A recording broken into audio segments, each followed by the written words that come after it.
Hey guys, tonight we're going to do something simple, something ancient, something every single one of your ancestors did, sometimes under stars, sometimes in caves, and sometimes while listening to bears breathing just a little too close for comfort. We're going to fall asleep, but not just any kind of sleep. Tonight you'll ease your way into the long, winding, and often strange history of how humans have slept from the earliest flickers of firelight to the cool hum of digital insomnia. You'll pass through ages where sleep was sacred, then sinful, then segmented, then suddenly not enough. You might even learn that your own habits, staying up too late, waking at 3 a.m., falling asleep in 2 parts, are less broken than you've been told. They're just old. So before you get comfortable, take a moment to like the video and subscribe, but only if you genuinely enjoy what I do here. And while you're settling in, drop your location and local time in the comments, because whether you're dozing in Detroit or winding down in Wellington, we're all part of the same sleepy story. Now dim the lights, maybe turn on a fan for that soft background hum, and let's ease into tonight's journey together. You open your eyes into a world with no clocks, no alarms, no morning meetings, just the crackle of fire and the chill of air curling around stone walls. It's somewhere between 20,000 and 50,000 years ago, and you're lying on a bed of dried grass animal skins, and maybe, if you're lucky, something resembling a primitive pillow made of moss. You're in a Paleolithic cave, one of dozens scattered across a limestone bluff. Outside, the night buzzes with insect hum and distant howls. Inside, it's you, your family, and the fire. Sleep doesn't come on a schedule here. You drift off when the fire grows warm and the bellies are full.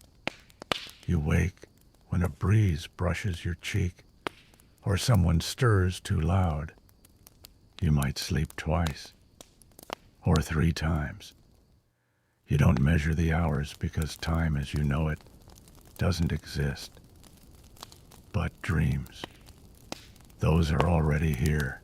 Mainstream historical fact: Paleolithic humans lived a largely polyphasic sleep cycle, meaning they likely slept in multiple stretches rather than one long block. Without artificial light or structured labor, people slept when they were tired, often waking in the middle of the night to tend fires, talk quietly, or even hunt under moonlight. REM sleep, the phase associated with vivid dreams, still functioned the same as it does now. And here's the funny part. Some anthropologists believe that dreams were so central to early human life, they may have influenced art and decision-making more than waking thought did. In short, your great-great-great times 1,000 grandmother may have chosen her next cave because she had a dream about it. But let's zoom in. The fire flickers on the cave wall. A child murmurs in her sleep. Someone snores deep gravelly and weirdly comforting. You shift on your side, and the sound of your own breathing fills your ears like waves. That's when you see it: faint carvings on the wall, lines, shapes. a bison maybe, a stick figure man, possibly a star. Some archaeologists argue that these early markings aren't just hunting trophies. They're dreams, mapped crudely in ochre and charcoal, stories passed not through speech, but through sleep. There are even caves with signs that may have been painted only at night, with the artists crawling deep into the earth, closer to their subconscious than the sun. You imagine someone just like you, tired, thoughtful, sitting in the dark, mixing pigments with spit and trying to draw the vision that had come to them between two blinks. Fringe. Tidbit. One cave in France contains a footprint that appears to have been made by a child and a wolf at the same time. Some believe the two walked together. Others think it's a dream tale etched into stone. Either way, it's the first recorded evidence that humans and animals once shared dreaming spaces. Cute. Also, mildly terrifying. So you breathe slower now. You imagine the way the stone would feel if you reached out cold and slightly damp. You can hear water dripping somewhere deep in the cave. The world outside doesn't know you. It doesn't care if you sleep. But the world inside this cave, the family, the fire, the rhythms of breath, they cradle you like a lullaby made of smoke and fur. You're safe for now. Your dreams are yours again. And you understand something your modern self forgot. Sleep doesn't have to be earned. It's a birthright, a gift wrapped in darkness, a surrender that connects you not just to rest, but to every ancestor who ever closed their eyes and waited for the story to begin. The cave fades, the fire dims, and the air around you grows warm, not with the closeness of animal skins, but with incense. Sweet, heavy, and strangely familiar. Your bare feet press down on polished stone, and your ears catch the murmur of chanting, low rhythmic echoing between columns. You are in ancient Egypt, and tonight you are sleeping for a reason. You're not here to rest. You're here to heal, to dream on purpose. The temple around you is hushed, but alive. Torches flicker. Priests in white linen glide past their feet, barely making a sound. They wear oils that smell of cedar and lotus. You were bathed in those oils earlier. You remember the warm hands, the careful rinsing, the soft brush of herbs against your skin. You were purified. You were prepared. Because here in this temple, sleep is sacred business. You lie down on a low stone platform, not unlike a bed, except it is completely unpadded. A cloth is draped over your body. The air is thick and slow. It hums. Mainstream historical fact. In ancient Egypt, people with physical or mental illnesses often turned to sleep temples, sacred spaces dedicated to gods, like Serapis Thoth or Imhotep. These temples practiced a kind of ritual known as incubation, where the sick or troubled would undergo a series of cleansing ceremonies before sleeping in a sanctified room, hoping to receive healing through dreams. Priests interpreted these dreams the next morning, offering diagnoses or prescriptions based on the symbols received. It was medicine by moonlight treatment through visions. And now it's your turn. You lie perfectly still, arms at your sides, breathing through your nose like they told you. The chanting fades. You listen to the quiet.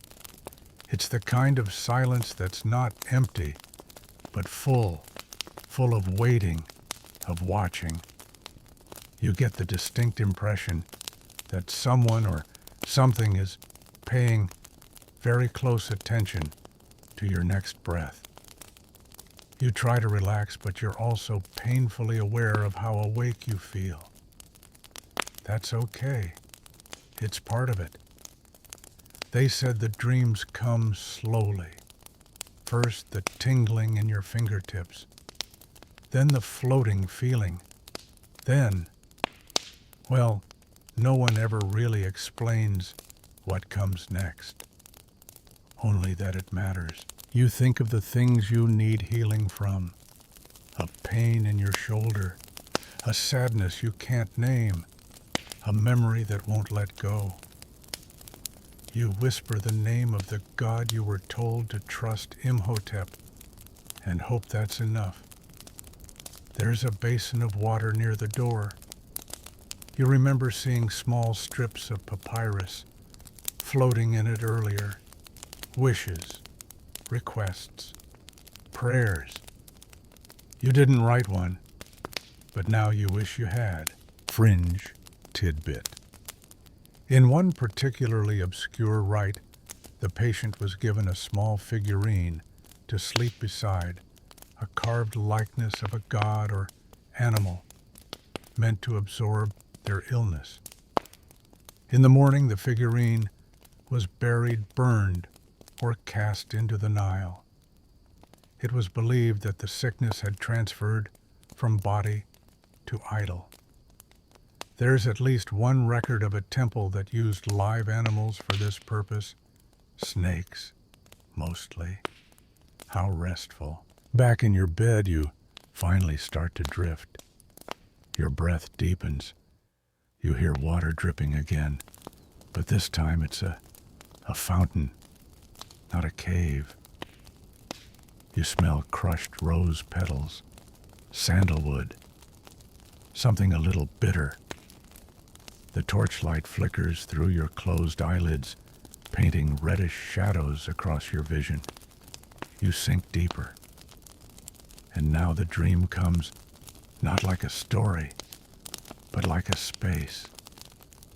A hallway, endless, columns rising on both sides. You walk without walking. The floor feels like polished obsidian. You glimpse a shape in the distance, a man with a bird's head. He nods, and your pain lifts. Just a little. You don't know what it means. You don't need to. You're sleeping in the temple. The rest will be handled by those who know what to do with dreams. Historians still argue whether Egyptian sleep temples were truly medical in the sense we think of today, or more spiritual and symbolic. There's evidence of both physical treatments, ointments, massages, poultices, and of deeply ritualistic dream-based healing. The line between doctor and priest was often blurred, and the patient's belief in the process was part of the cure. Some modern scholars even consider these temples the earliest prototypes of psychotherapy spaces, where people went not to be fixed, but to be heard by gods, by dream interpreters, by themselves.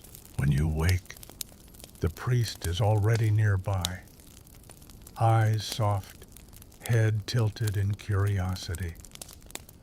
What did you see? He asks.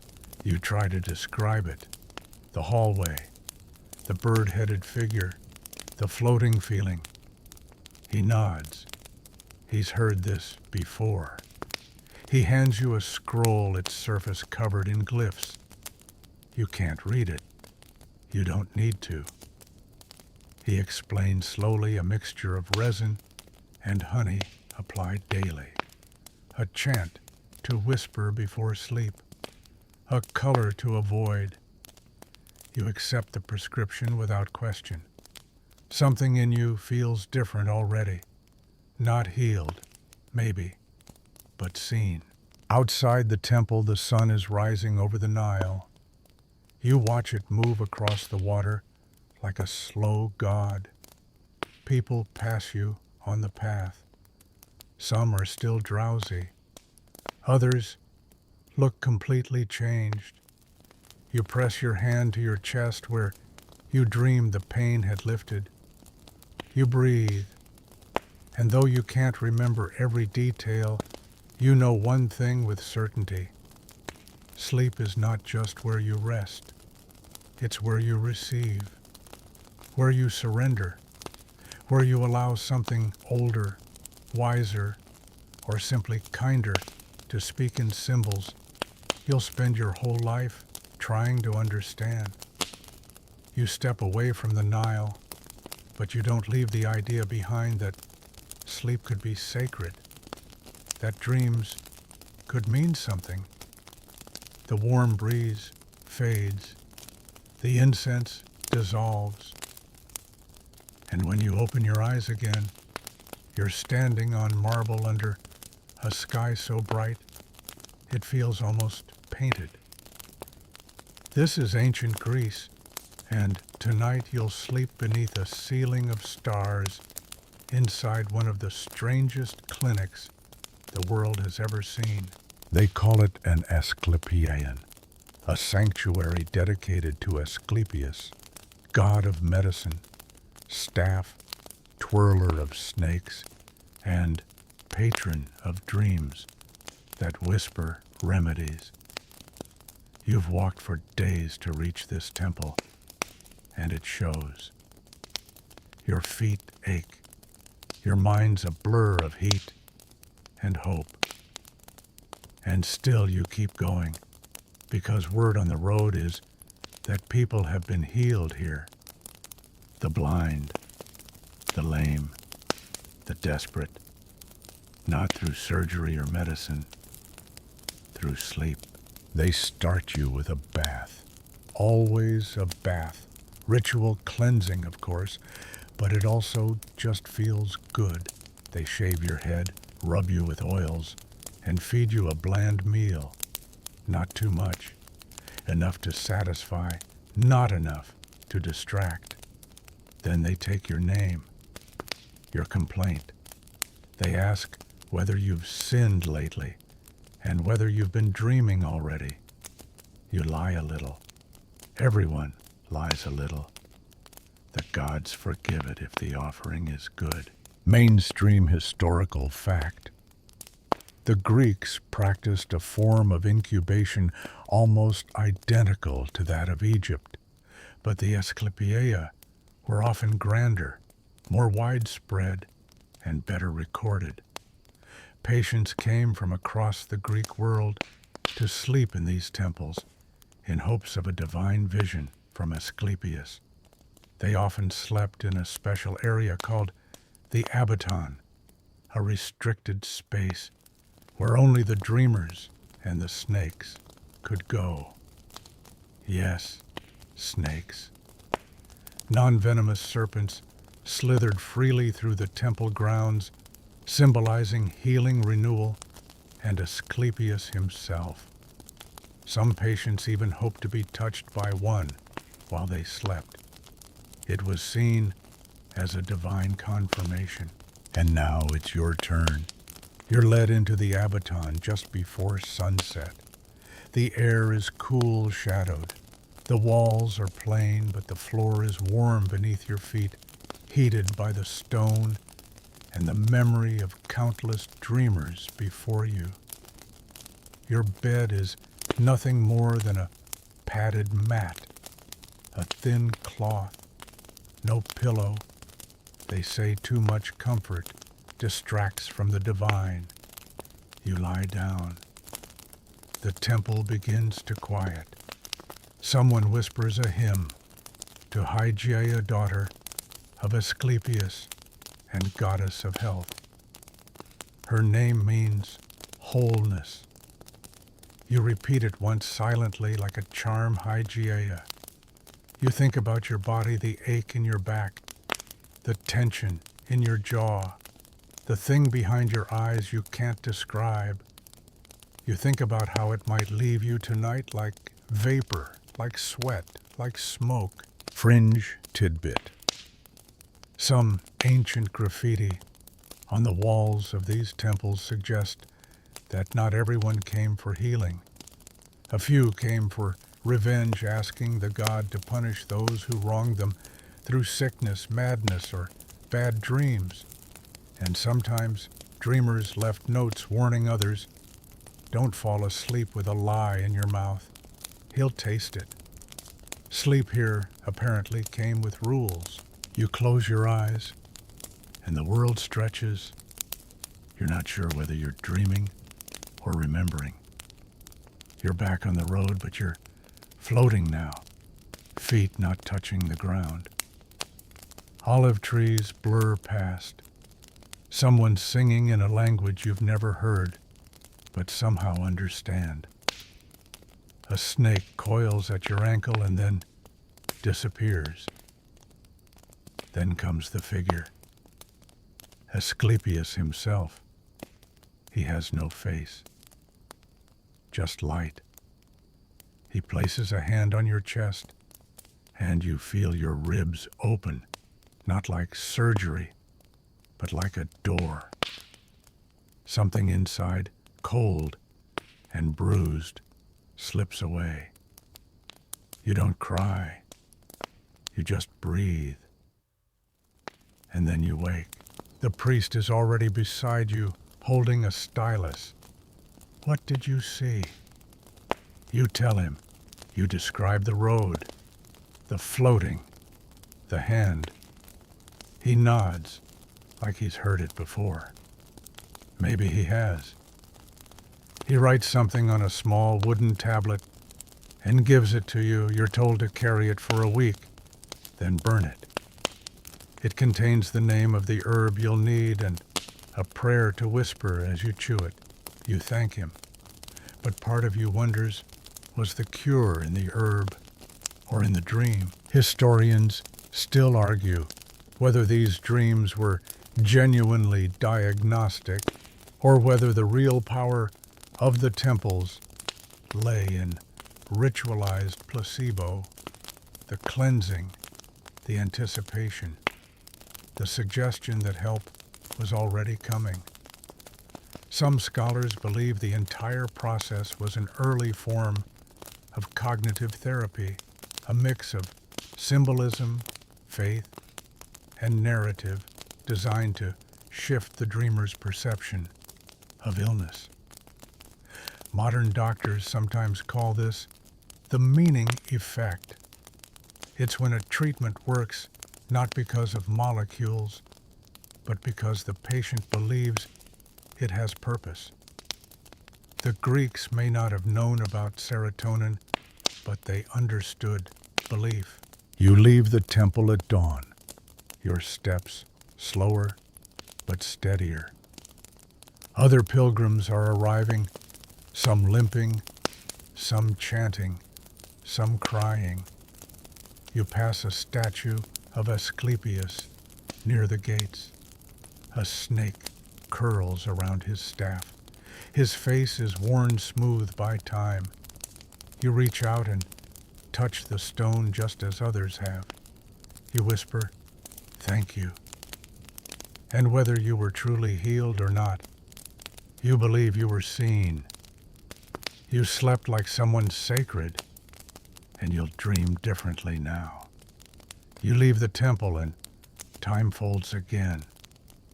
Gone is the sun-bleached marble. Gone are the snakes and olive branches. You blink, and now the sky is iron gray, heavy with rain, the scent of wood smoke, wet wool, and something sour lingers in the air. You're no longer in Greece, you're in a thatched hut somewhere in early medieval Europe, likely in a damp village that doesn't officially exist on any map.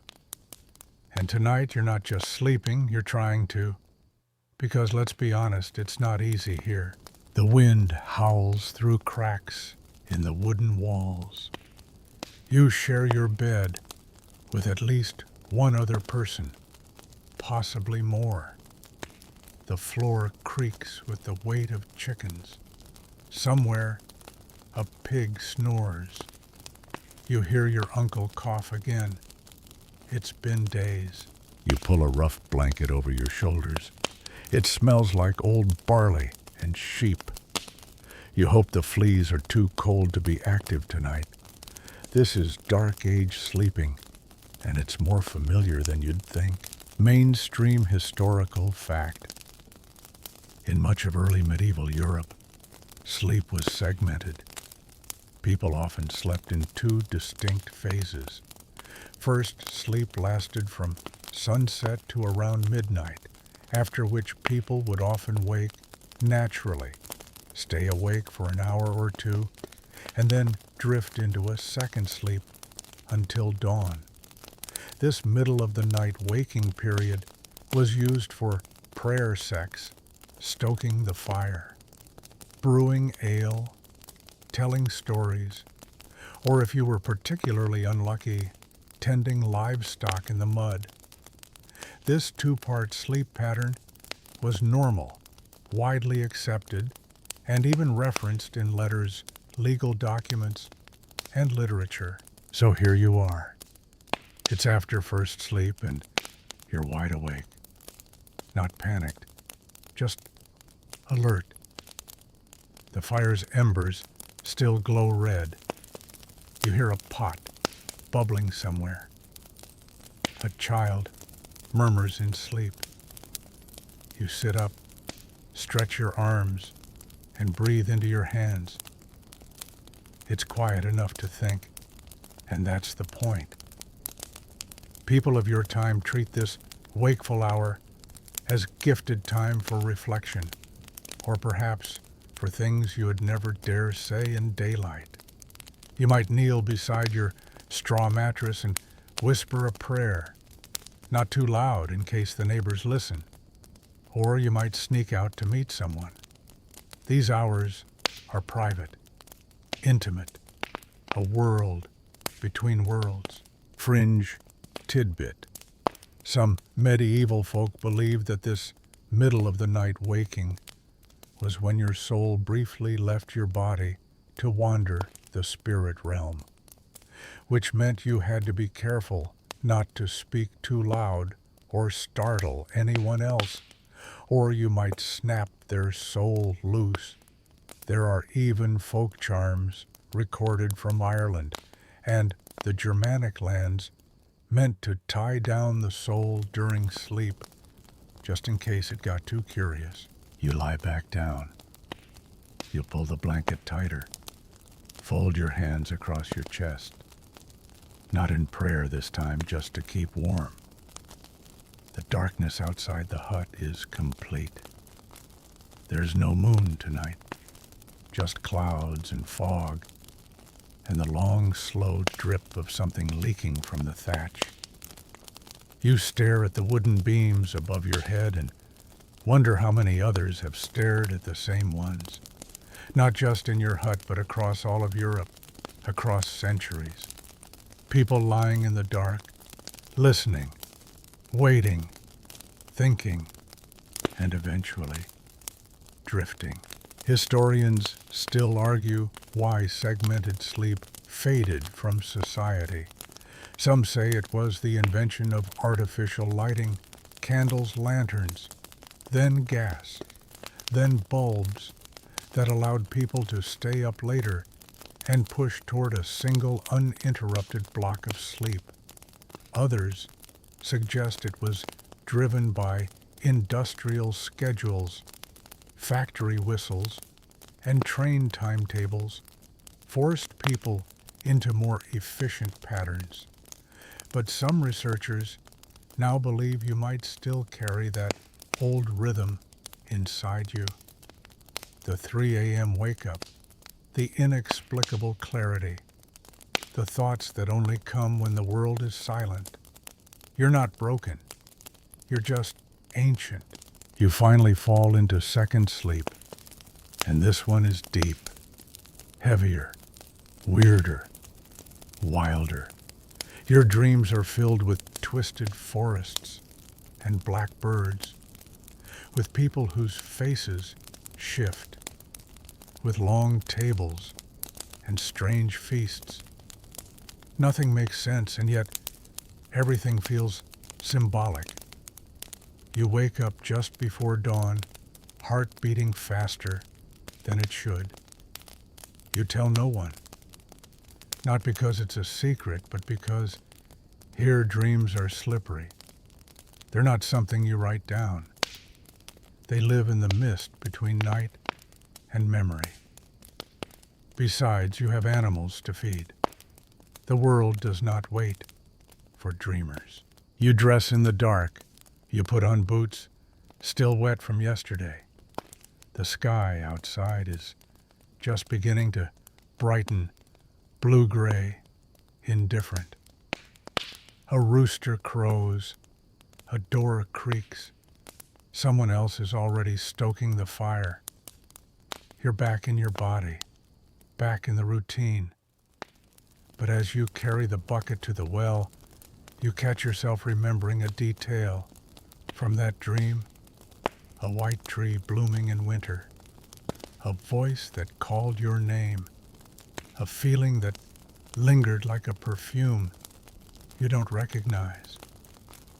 You shake it off, but it stays anyway. Sleep here is not soft.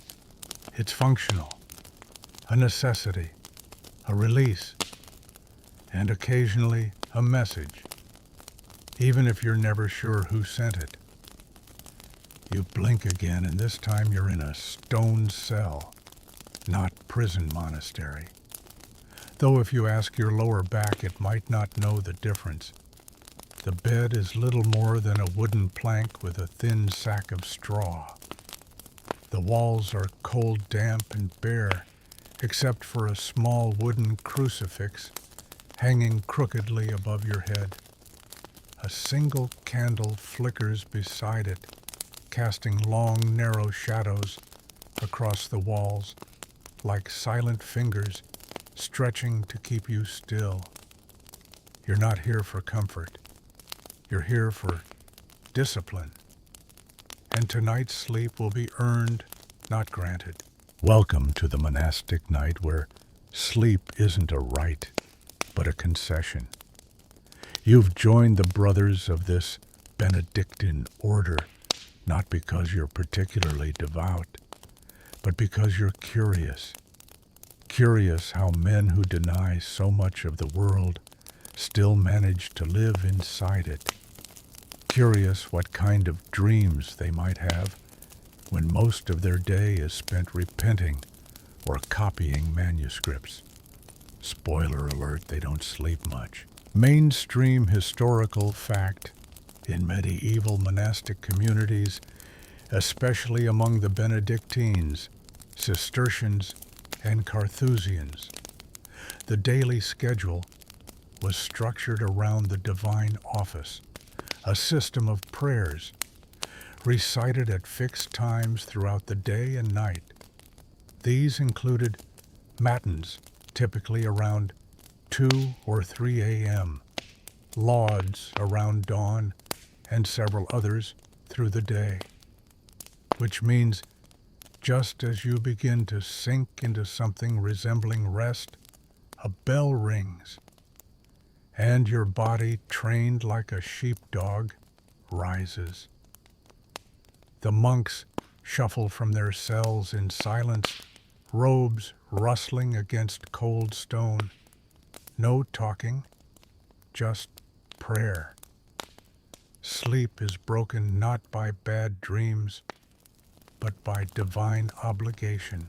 You follow them, down the corridor, past the unlit cloister, into the dark chapel, where candles flicker but never dance.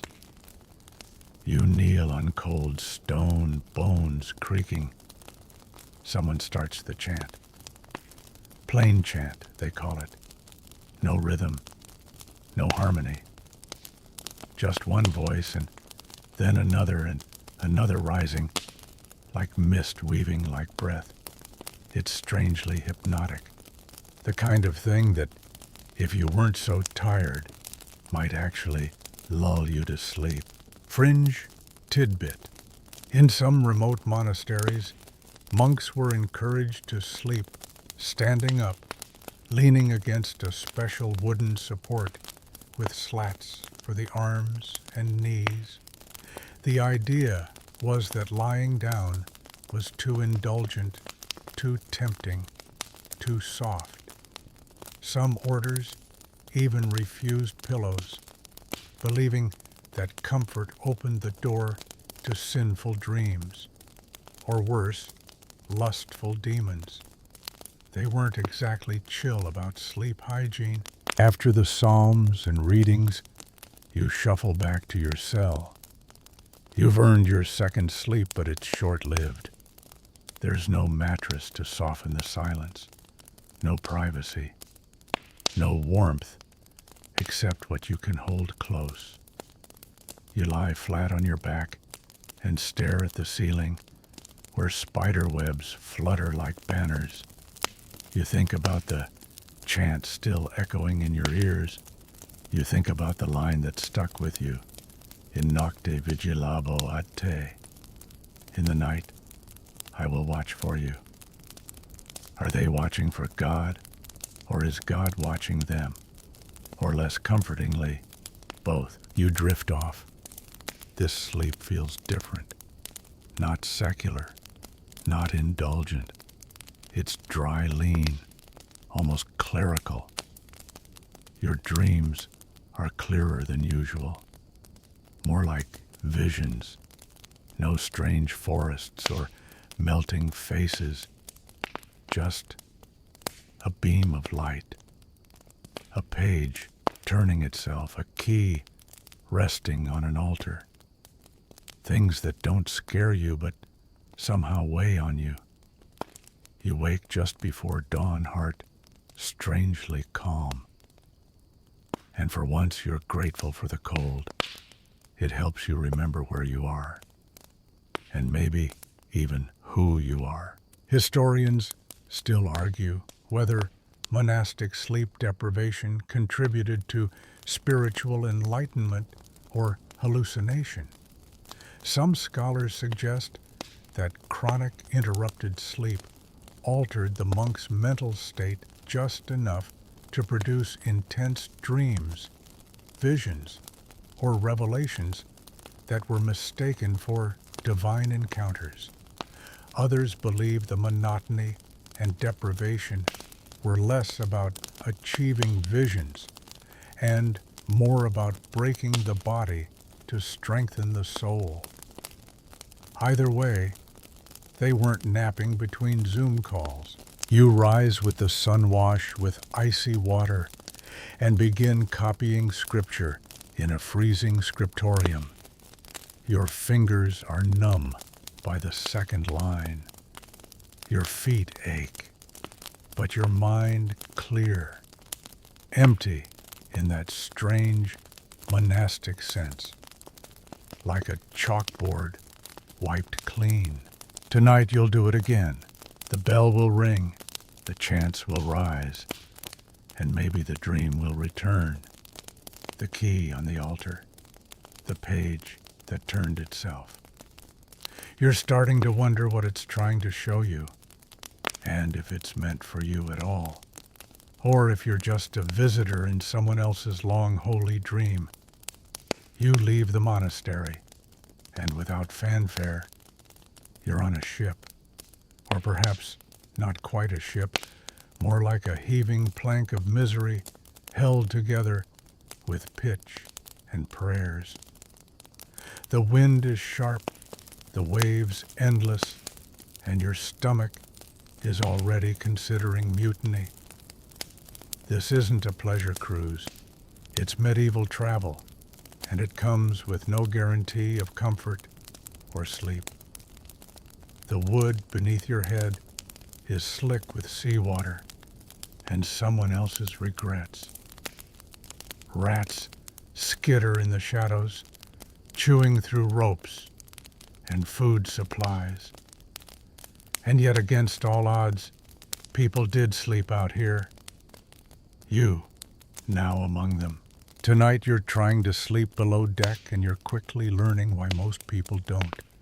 The air is thick with unwashed humanity. Everything reeks of fish mildew and a dozen unspeakable bodily functions. You lie back and try to find a dry spot. You don't. Instead, you close your eyes and tell yourself this is all temporary. That land exists. That someday you'll smell grass again. And then the ship creaks so loudly you wonder if Poseidon himself is peeling it apart like a pistachio. Mainstream historical fact.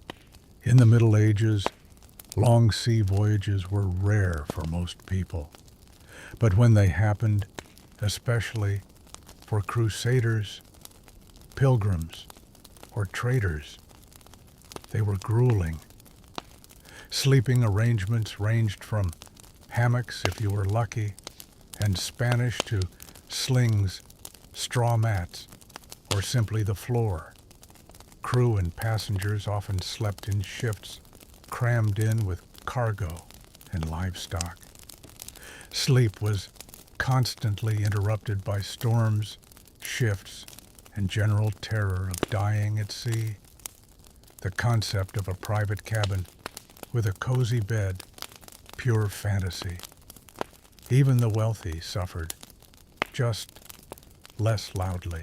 You eventually drift off, or at least your mind tries to pretend you have. The rocking of the ship does something to your dreams, makes them longer, loopier. You're in a house that tilts. Doors move. People speak backwards. You see a horse wearing a bishop's hat. Everything drips warps, shudders.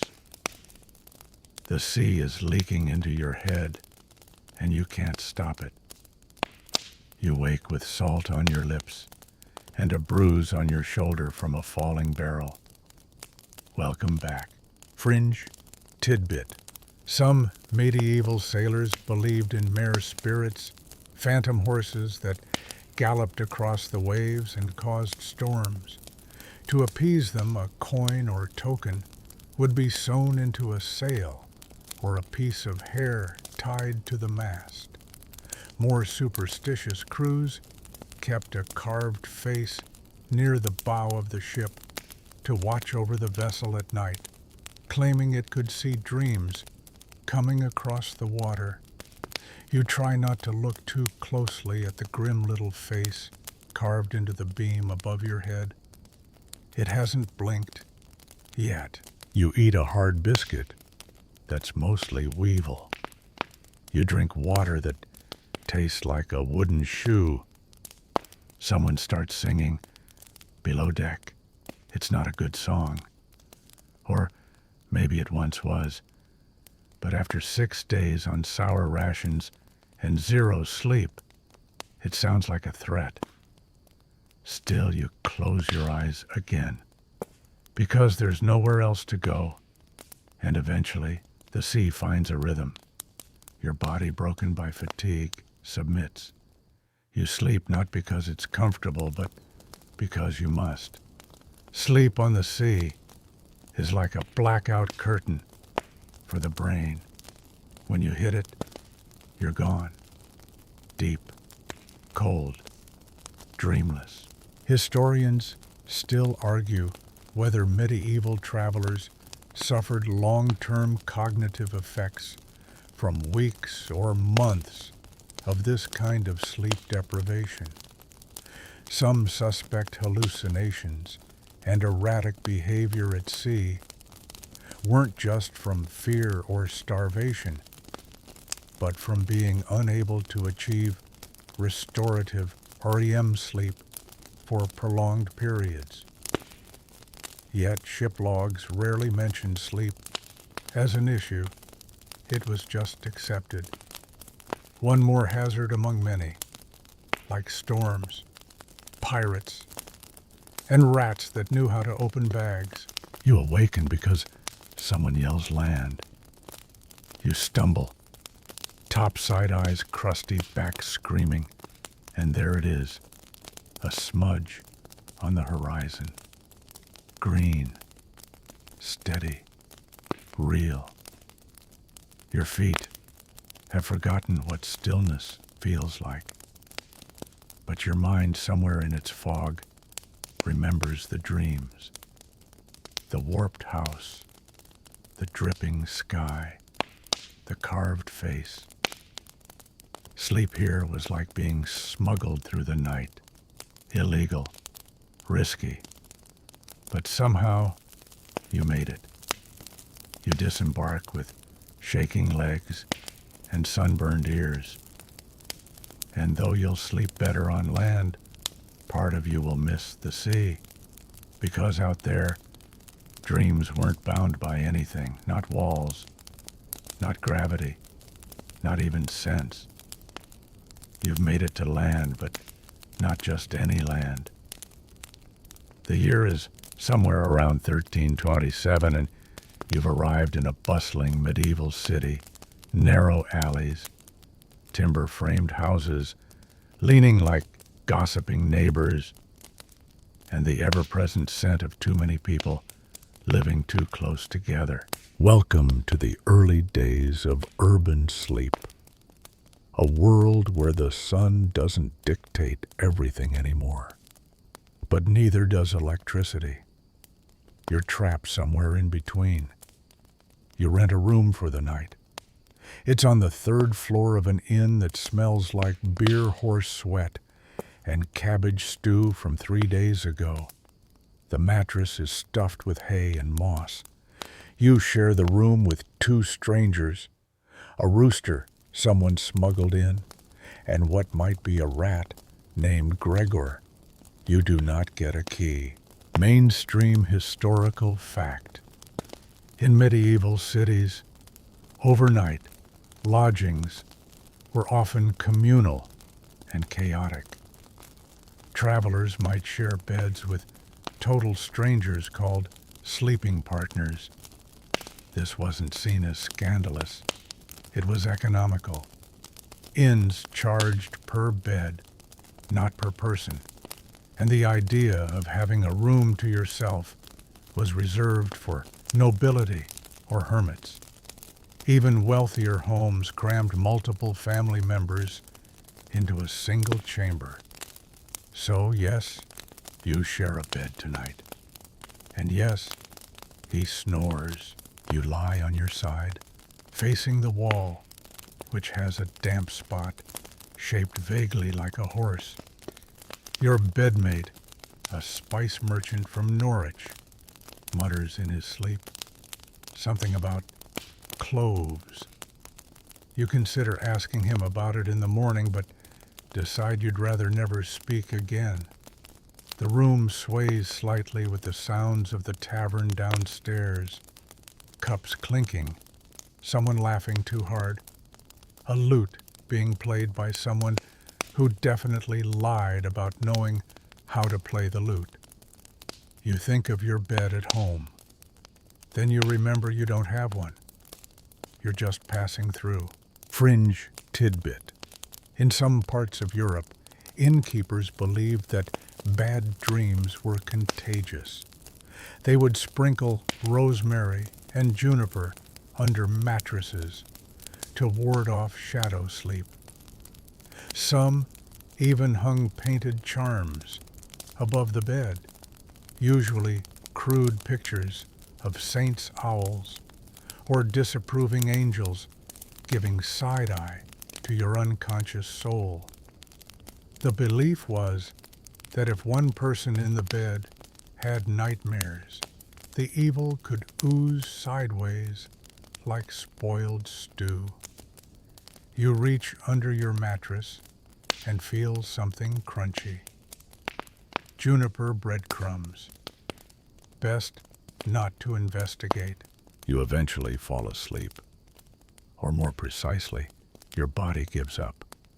The dreams tonight are different, more crowded. You're in a market that never ends, where every stall is selling memories instead of goods. You pick up a jar labeled regret, another called almost. A woman with no face offers you a bundle wrapped in silence. You take it. Then you wake up. Gregor the rat is sitting on your chest. He looks unimpressed. You get up groggily and splash water on your face from a cracked basin. Someone downstairs is already baking. The smell of black bread and onions floats up through the floorboards. You stare out the tiny window and watch the sun creep over the rooftops, lighting up the crooked city.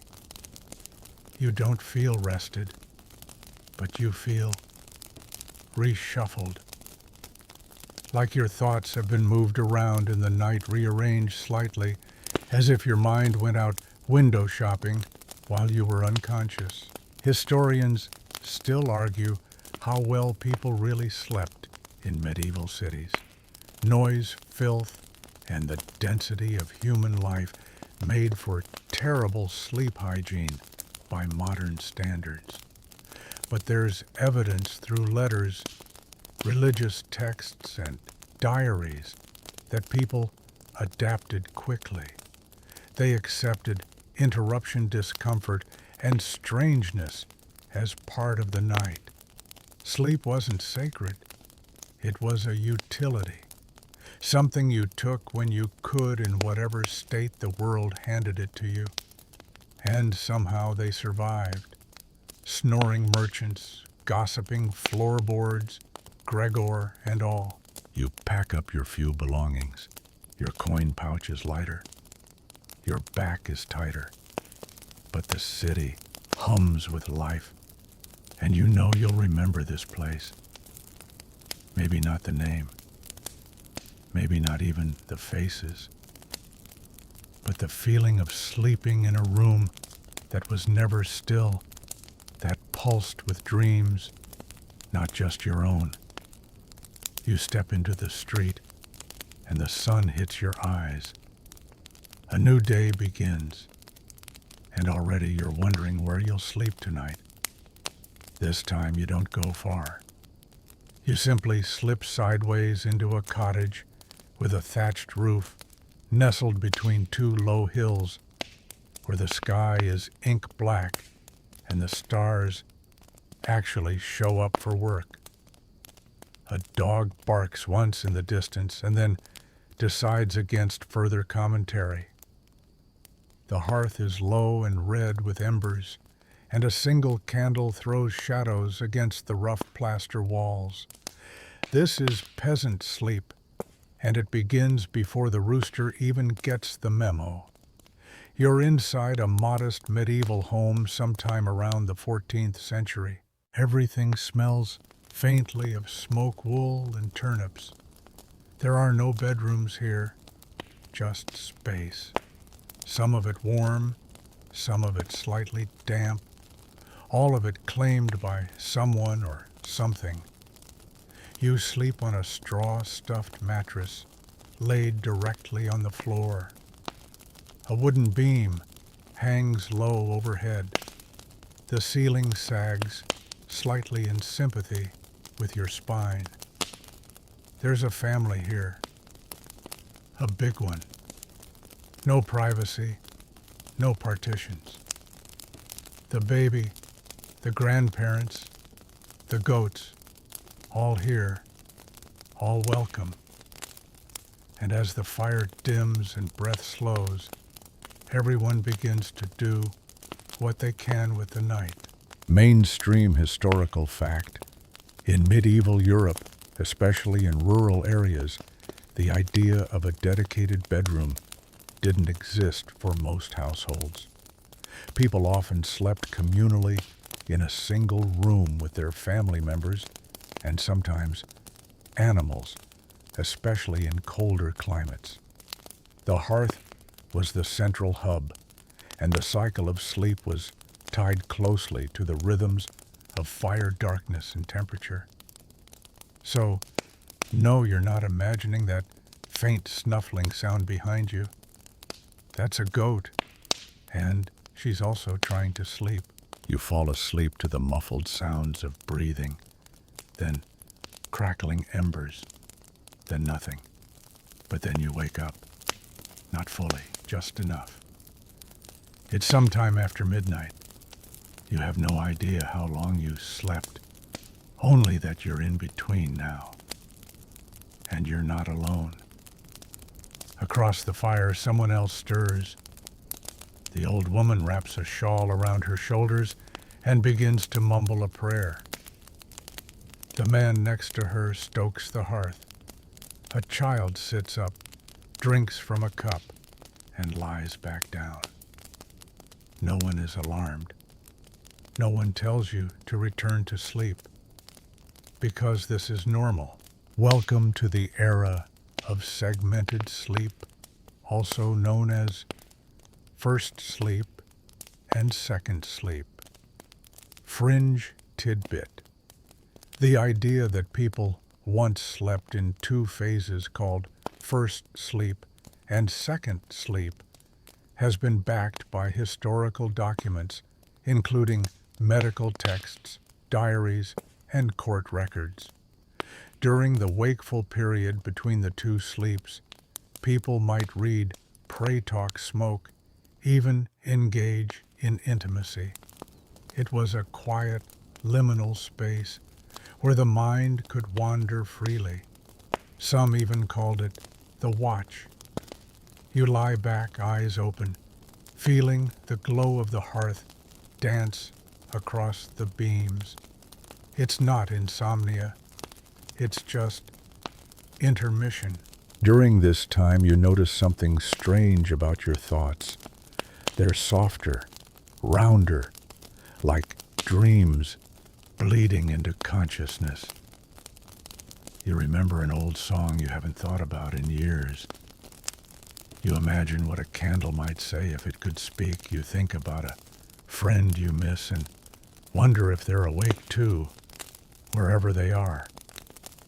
This perhaps is when the deepest thoughts come, not in the full brightness of day or the swirl of actual dreams, but here, in the hush between two halves of sleep.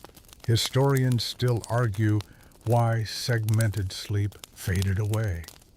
Some blame artificial light candles at first, then gas lamps, then electricity.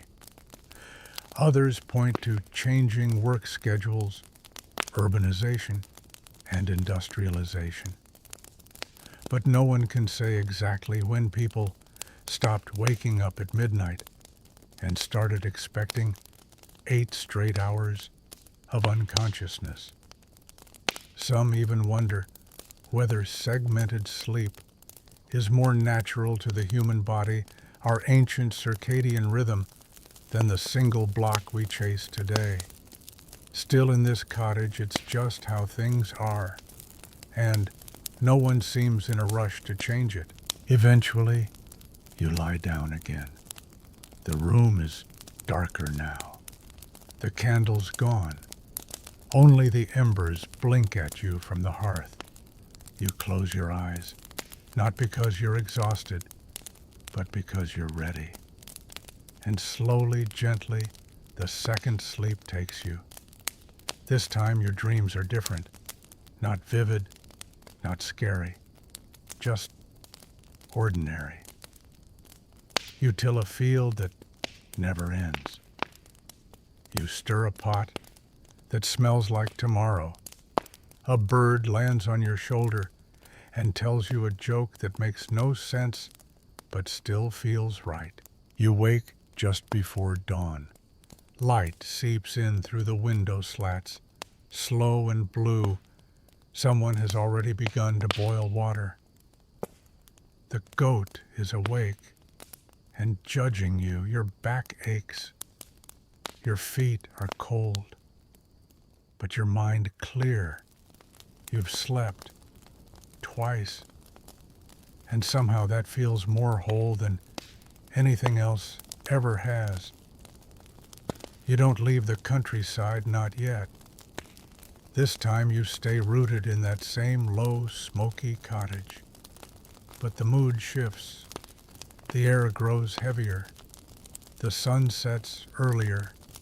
People speak in whispers, because now we're entering the strange space where sleep meets suspicion and superstition curls around the bed sheets like fog.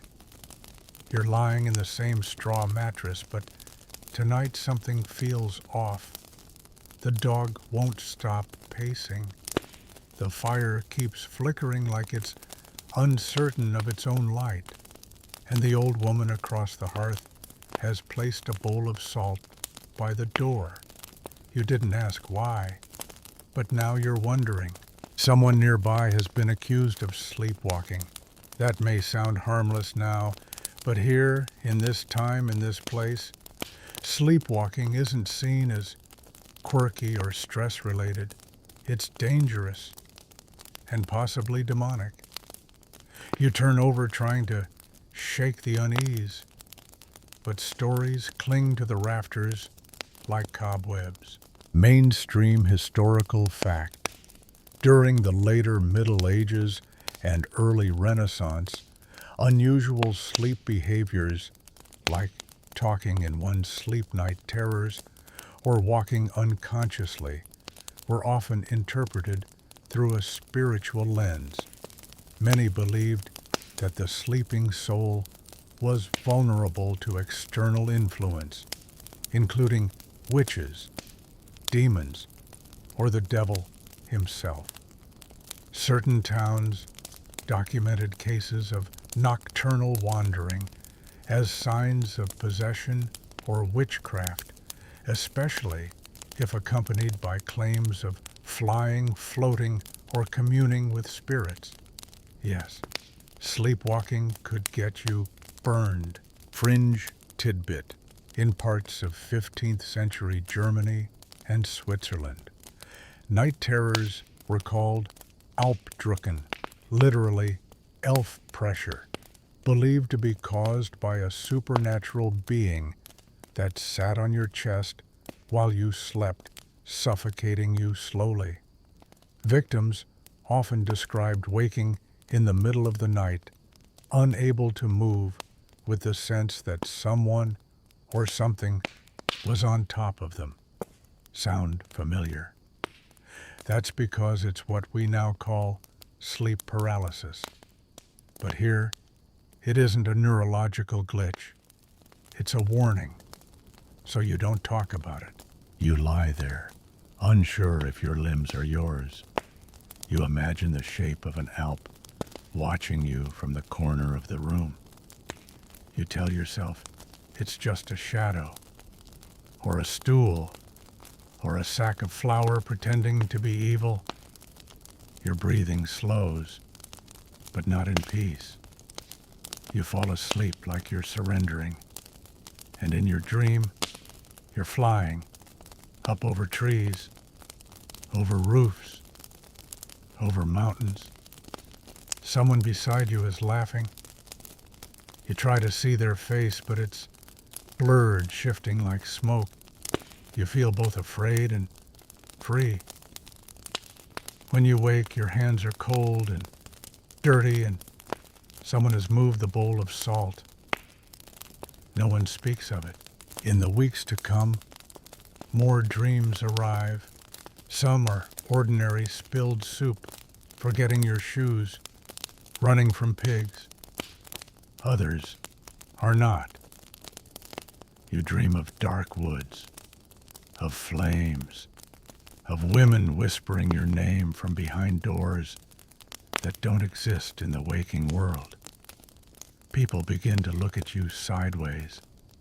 Someone mentions that you're often seen outside at night, though you don't remember leaving your bed. A neighbor leaves a sprig of yarrow on your windowsill. You're not sure if it's a gift or a warning.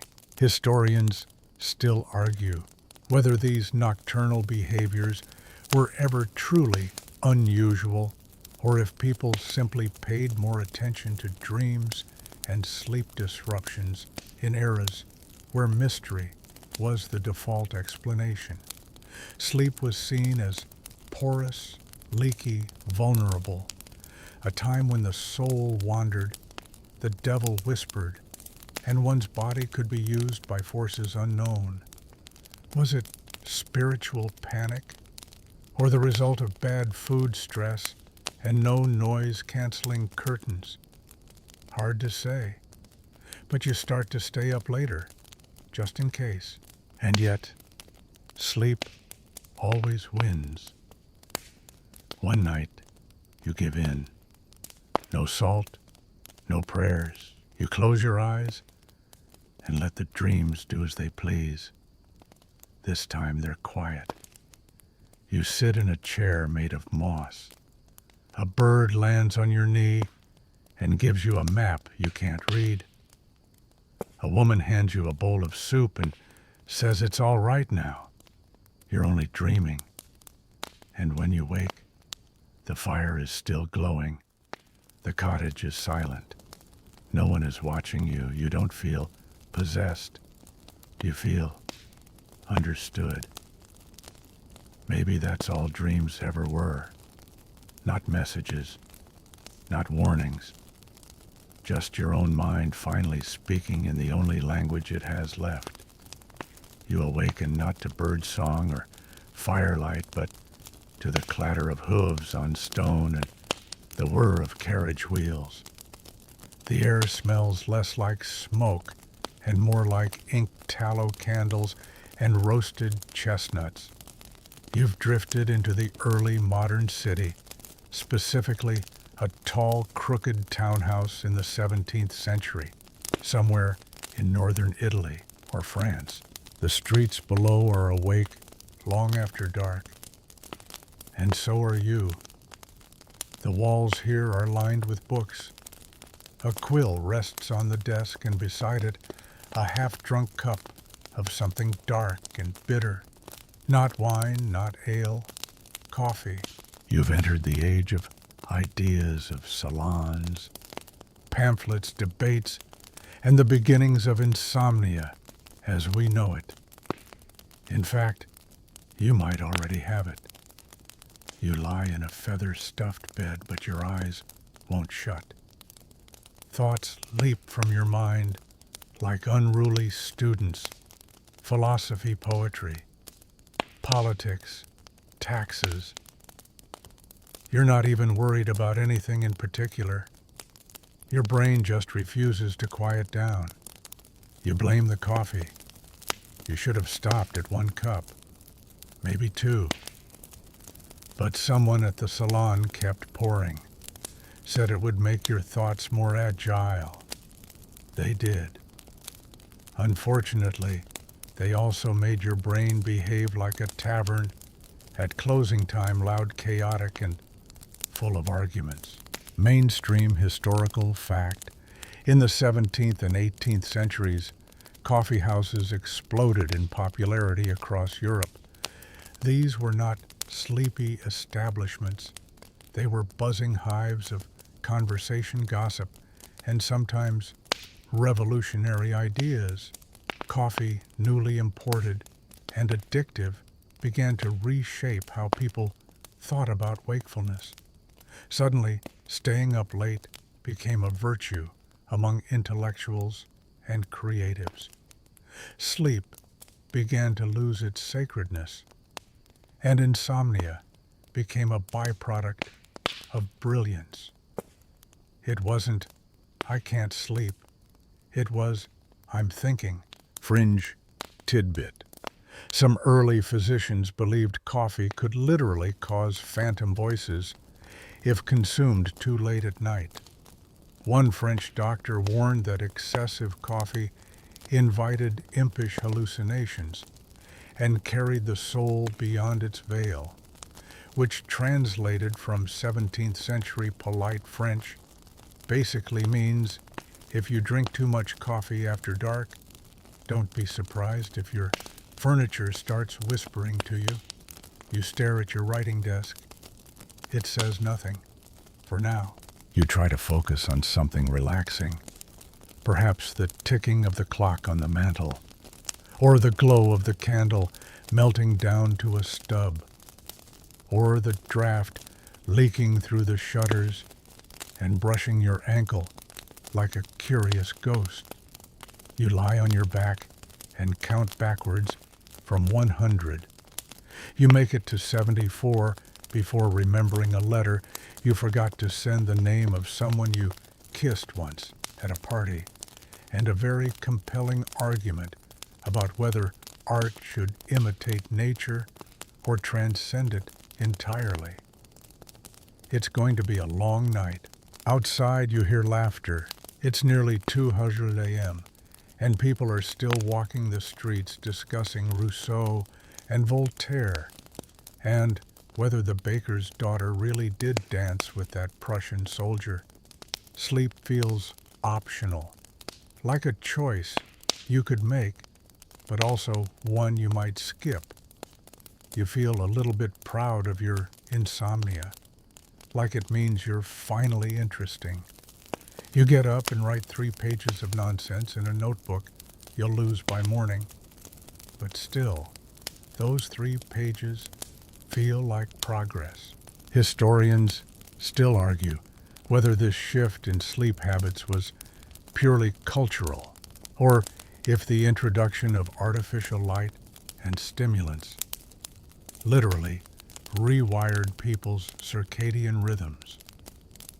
Some believe that before this period, most sleep was still segmented and peaceful. Others argue that urbanization and coffee brought in a permanent restlessness, one that never really went away. It's hard to say. But one thing's for certain: once you start romanticizing insomnia, sleep becomes the enemy of productivity. And in this room, you're at war with both. Eventually, the candle gutters out. You're left with shadows. Your brain finally hits the wall somewhere between genius and gibberish, and you lie back down. This time you don't dream, or if you do, you can't remember any of it. And somehow, that feels fair. Not everything has to be meaningful. Not every night has to be profound. Some just end, and that's enough. You awaken in darkness, not the soft, flickering kind of hearthlight darkness, but the greasy black of coal smoke and early industry. The year, let's call it 1852, the place Northern England, though it could just as well be Massachusetts, Belgium, or any other spot that's recently sprouted smokestacks like weeds after rain. The age of steam has arrived, and with it the sound of factory whistles, loud, shrill, and completely uninterested in whether you got enough rest. You sit up on a narrow cot in a worker's lodging house. The ceiling sags, the mattress creaks, your neck is stiff, and outside the whistle wails again, shrieking like a metal banshee at 5 a.m. You barely slept. This is the Industrial Revolution, an era not known for its gentleness. Sleep here is dictated by the clock, not the body, and certainly not by dreams. Gone is the old rhythm of segmented sleep, the slow drifting in and out of midnight consciousness. Now you get one shot at rest, and usually not a very long one. If you're lucky, maybe 6 hours. More often, 4 or 5. Just enough to survive, not enough to remember your own name without coffee. Mainstream historical fact. With the rise of factories and urban labor schedules, traditional sleep patterns were crushed under the weight of the 12 to 14-hour workday. Employers needed workers awake and alert at set times, so sleep became compressed and standardized. For the first time in human history, millions of people were expected to sleep in one unbroken block because that's all their lives allowed. You feel this shift deep in your spine. You used to wake between first and second sleep to stoke the fire or share quiet thoughts. Now you wake only to work. There's no candlelight here, just soot-smudged windows and a broken oil lamp. You wash your face in cold water and button up a coarse shirt.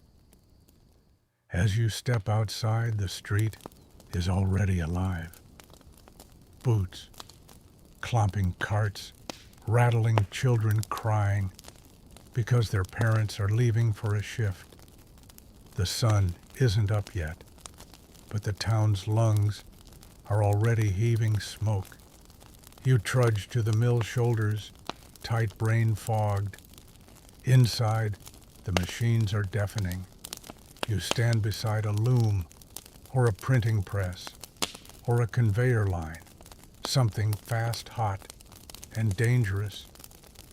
No time to be tired, no time to dream. Fringe tidbit. Some factories in the 19th century experimented with stimulant breaks. Workers were encouraged or pressured to drink heavily sweetened tea or even diluted beer during their shift to keep from nodding off. In some cases, factory owners would pipe in music or spritz peppermint water into the air to jolt workers into wakefulness. Because nothing says industrial dignity like being blasted with mint while assembling gears in a concrete box. You would laugh, but your mouth is too dry. Back home after 12 hours, you collapse into bed. But sleep doesn't come quickly. Your ears are still ringing from the clatter. Your hands twitch with ghost movements from the machines. Your dreams, when they finally arrive, are mechanical cogs, turning steam, hissing floors, shifting beneath your feet. You wake, sweating, disoriented. It's midnight. You still have 3 hours left, maybe 4. You lie back down. And just as your body begins to float away again, the whistle returns. Historians still argue whether the Industrial Revolution permanently altered human sleep architecture or simply forced people into temporary misery. Did we actually evolve into modern sleepers? Or are we still biologically craving a different rhythm, one more in tune with firelight and silence? Some researchers believe the industrial age introduced the first real epidemic of chronic sleep deprivation, a trend that has never fully reversed, which means you might still be feeling the aftershocks every time you check the time at 3:00 a.m. and wonder why you're wide awake. You pull the blanket over your head. You try to pretend that the morning whistle is a distant storm, not a metal scream designed to yank your consciousness back into obligation. You think about quitting, but you need the job. So instead, you close your eyes, hoping, begging, that your final 20 minutes of sleep will bring some soft, shapeless dream. one without gears, without clocks, just silence. You don't get it, but for 5 minutes you forget, and maybe that's something. You wake up to silence, blessed, eerie silence. No whistles, no carts, no chickens, just the tick of a grandfather clock somewhere beyond the velvet drapes. This isn't a factory town anymore. You're in a Victorian bedroom now. The ceilings are high. The wallpaper is patterned with winding vines and cherubs. The bed is enormous, carved from dark wood, and heavy with quilts, so many quilts it feels like sleeping under a politely oppressive bear. On the nightstand, a candle sits beside a small bottle labeled laudanum. You've arrived in the age of insomnia and invention. Victorians didn't exactly get along with sleep. They wanted to, they tried, but modernity had arrived with clocks, caffeine, and the creeping anxiety of civilization. In this era, sleep began to be seen less as a nightly blessing and more as a problem to be solved. You sit up, bleary-eyed. Your body is tired, but your mind is a marching band. Your doctor says you're nervous. Your mother says you need fresh air. Your neighbor recommends camphor drops. Your cousin insists on a weighted vest filled with barley. And you just want to sleep. Mainstream historical fact. During the Victorian period, insomnia was increasingly medicalized, no longer seen merely as a quirk or personal failing. Doctors began prescribing tonics, mechanical devices, and sleep regimens.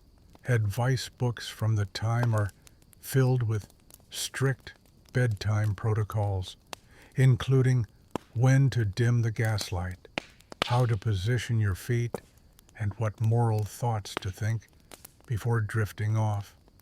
Because obviously, bad dreams only come to those with impure minds. You try to think about flowers or sheep or morally upright daffodils. It doesn't help. Fringe tidbit. One of the strangest sleep devices patented in this period was the somnograph, a mechanical contraption that gently rocked the head side to side like a sleepy metronome. It was meant to coax the mind into rhythm. Unfortunately, most users reported intense nausea panic attacks, or waking up convinced their neck had been twisted by invisible demons. You consider the bottle of laudanum again. Maybe just a drop, but then you remember your cousin Sarah. She took laudanum every night for a month and started painting her furniture black because the devils liked it better that way. You choose to read instead. The book is dry. Some treatise on astronomy and Christian morality. You try to focus on the paragraph about Saturn's rings and eternal damnation, but your eyes slide off the page. Tick, tick. The grandfather clock is now judging you. You blow out the candle. Let darkness take over. And still your brain won't stop. You think of telegrams and gaslight explosions and whether Queen Victoria has ever truly laughed.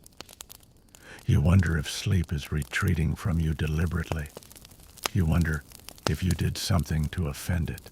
Historians still argue whether Victorian insomnia was more physiological or psychological. Was it the poor air quality, the uneven heating, the corsets that crushed lungs, even during sleep? Or was it the crushing weight of societal expectation to be moral, productive, well read, and restful all at once. Either way, Victorian literature is full of people who stare at ceilings well past midnight, haunted by clocks' ghosts, or simply their own too busy thoughts. You start to think about your will. You're 27. But the Victorians loved a dramatic bedtime thought. Eventually you doze, but not for long. You dream you are a bird trapped in a cage made of velvet drapes and medical advice. You're released only when someone opens the window.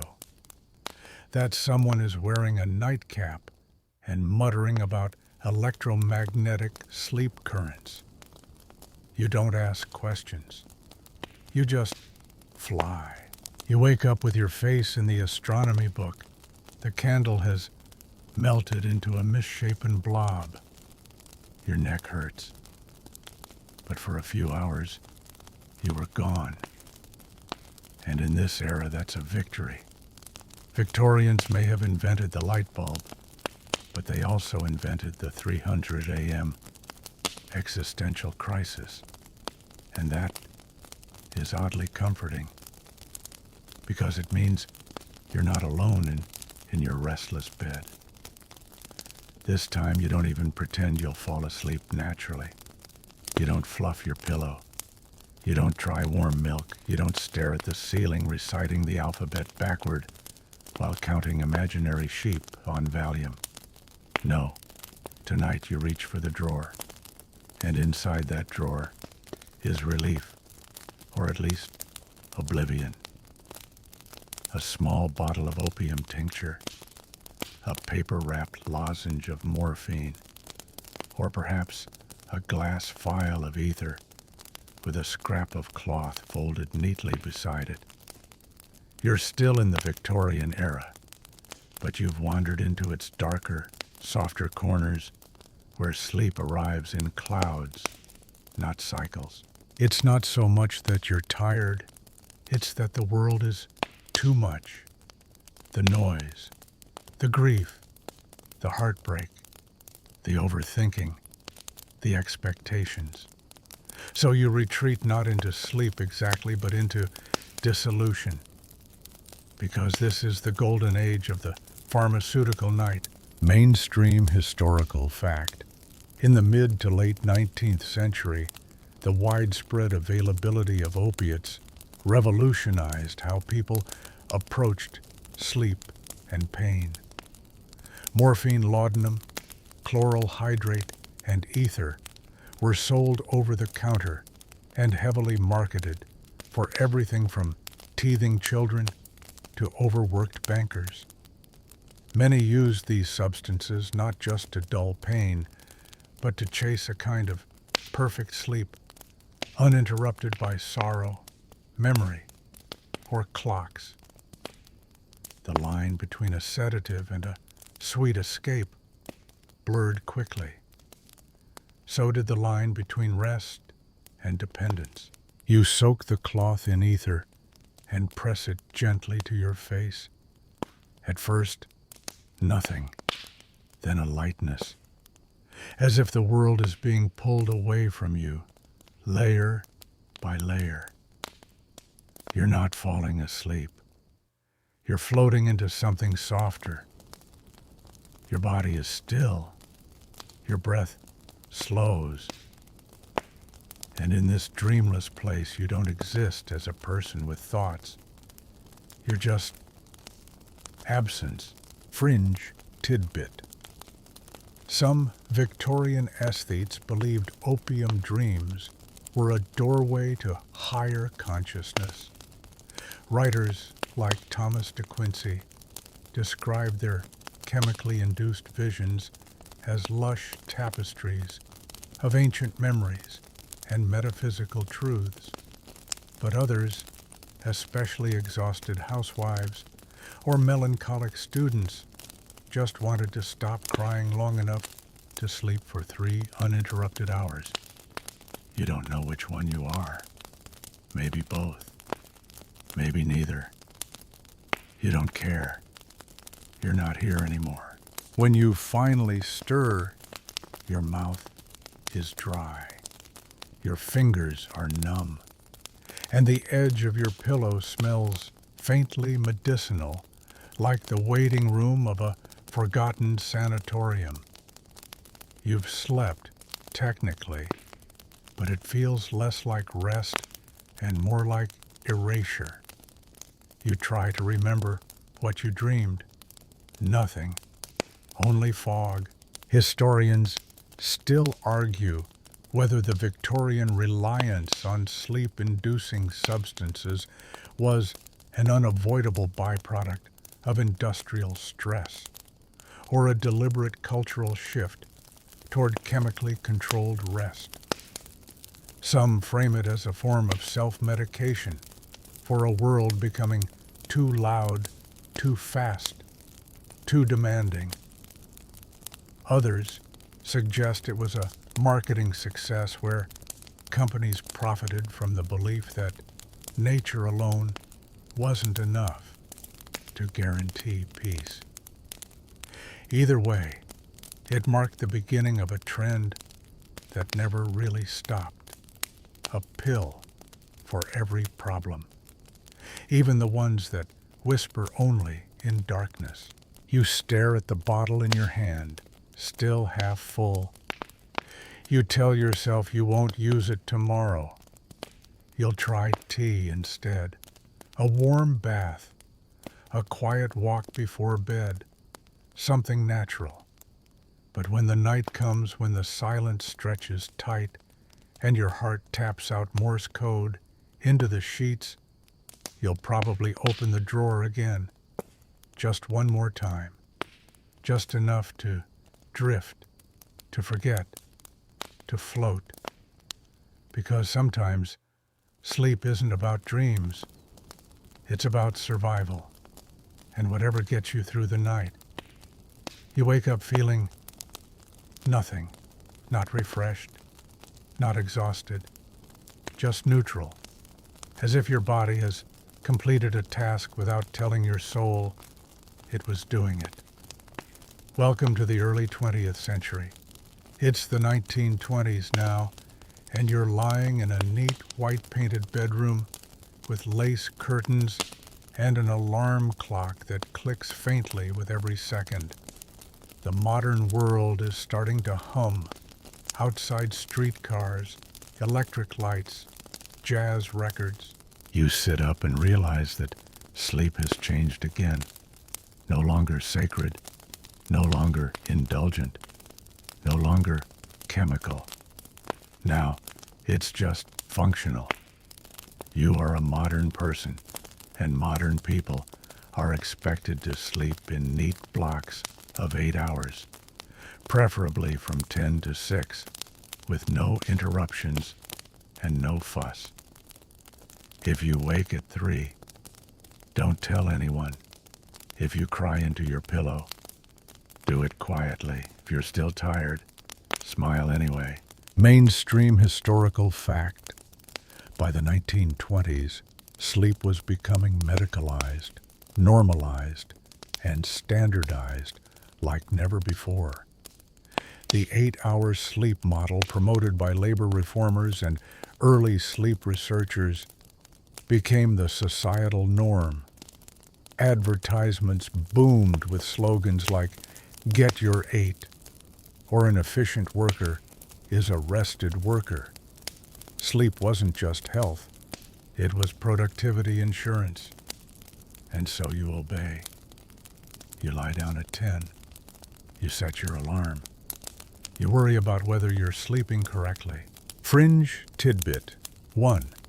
1926 pamphlet marketed an electric sleep inducer, a metal headband that claimed to stimulate brain waves through gentle shocks. The manual warned not to use it while pregnant, intoxicated, or thinking overly romantic thoughts. It sold out in 6 months. You wonder if you'd have bought one. Probably, if it meant forgetting the noise of the trains the way your boss looked at you, or the creeping sense that life was moving too fast for your body to catch up. You rise from bed and head to the bathroom where electric lights hum like wasps. You stare into the mirror. Your eyes are red-rimmed, not from sorrow really, just being alive. Sleep used to be something you drifted into like a boat on a current. Now it's something you schedule, monitor, and optimize. You climb back into bed that night, aware of the time. You should be asleep in 12 minutes, according to Modern Restfulness magazine. You close your eyes.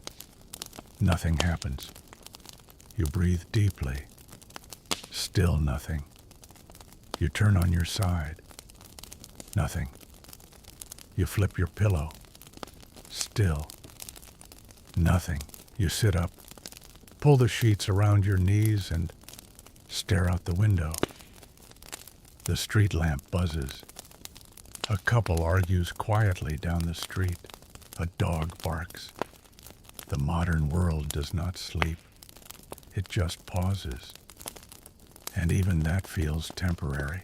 Historians still argue whether the push towards standardized sleep in the 20th century was a net gain for public health, or whether it squashed the last remnants of natural rhythm.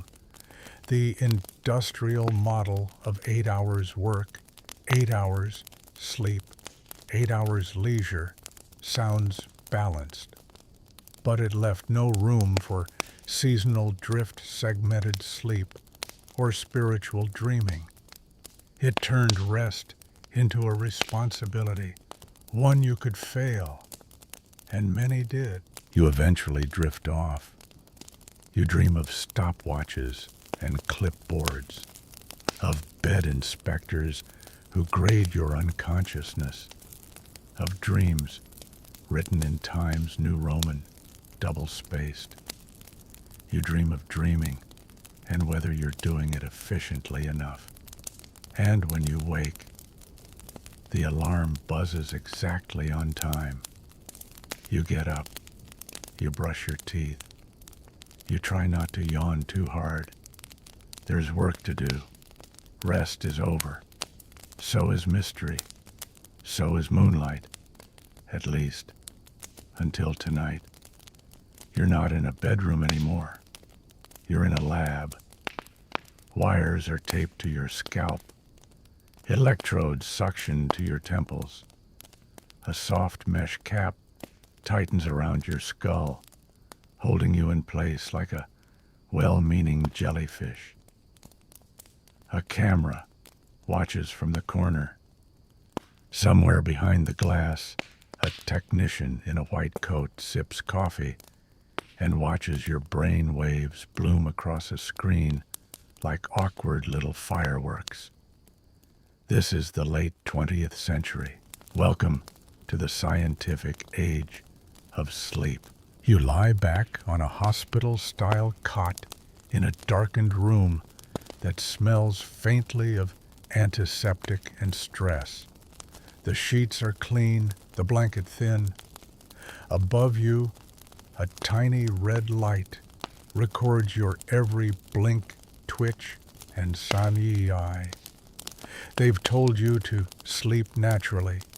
You nod politely, and then panic internally for the next 2 hours, because nothing feels natural when your REM cycles are being charted by Steve in biotech. Mainstream historical fact. By the 1950s and 60s, sleep research exploded. Scientists began mapping the brain's electrical activity during different sleep stages. REM, non-REM, stage 1 through 4, and even identifying patterns linked to dreaming memory, consolidation, and mood regulation. For the first time in history, sleep had stages, diagrams, and acronyms. we became curious about what sleep actually was, not just how it felt, but what it did, and also how to hack it. Fringe tidbit.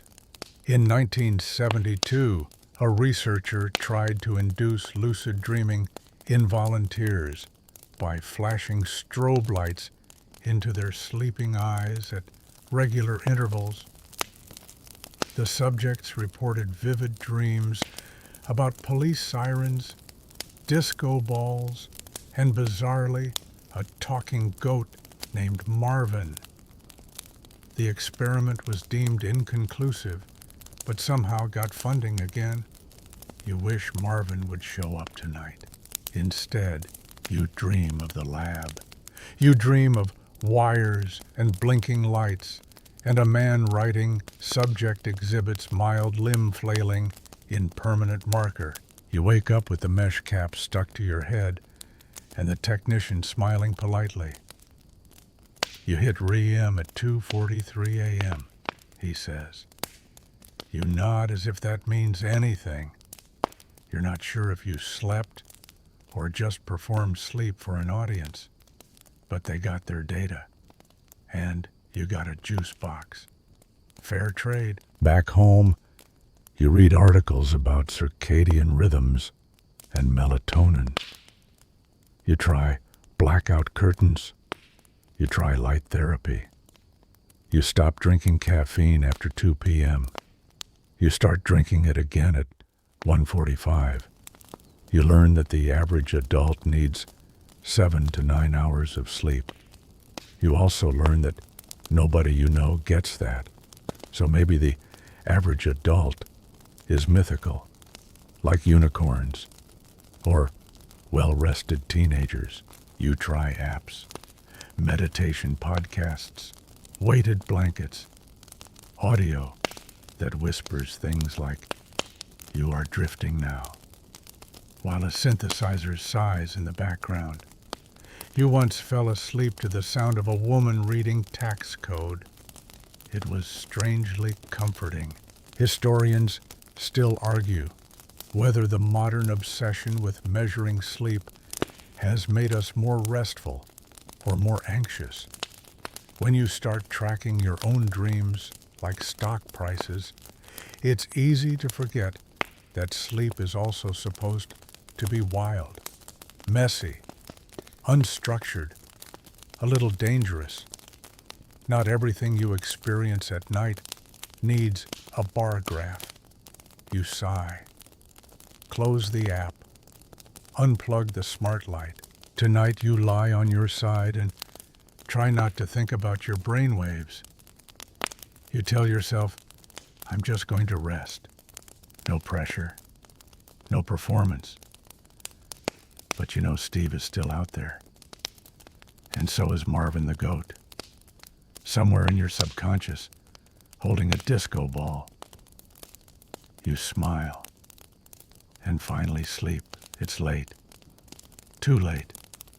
Again, you're not in bed. You're on the couch phone, glowing inches from your face like a tiny, judgmental sun. The blue light makes your pupils shrink, your brain buzz, and your fingers scroll without mercy.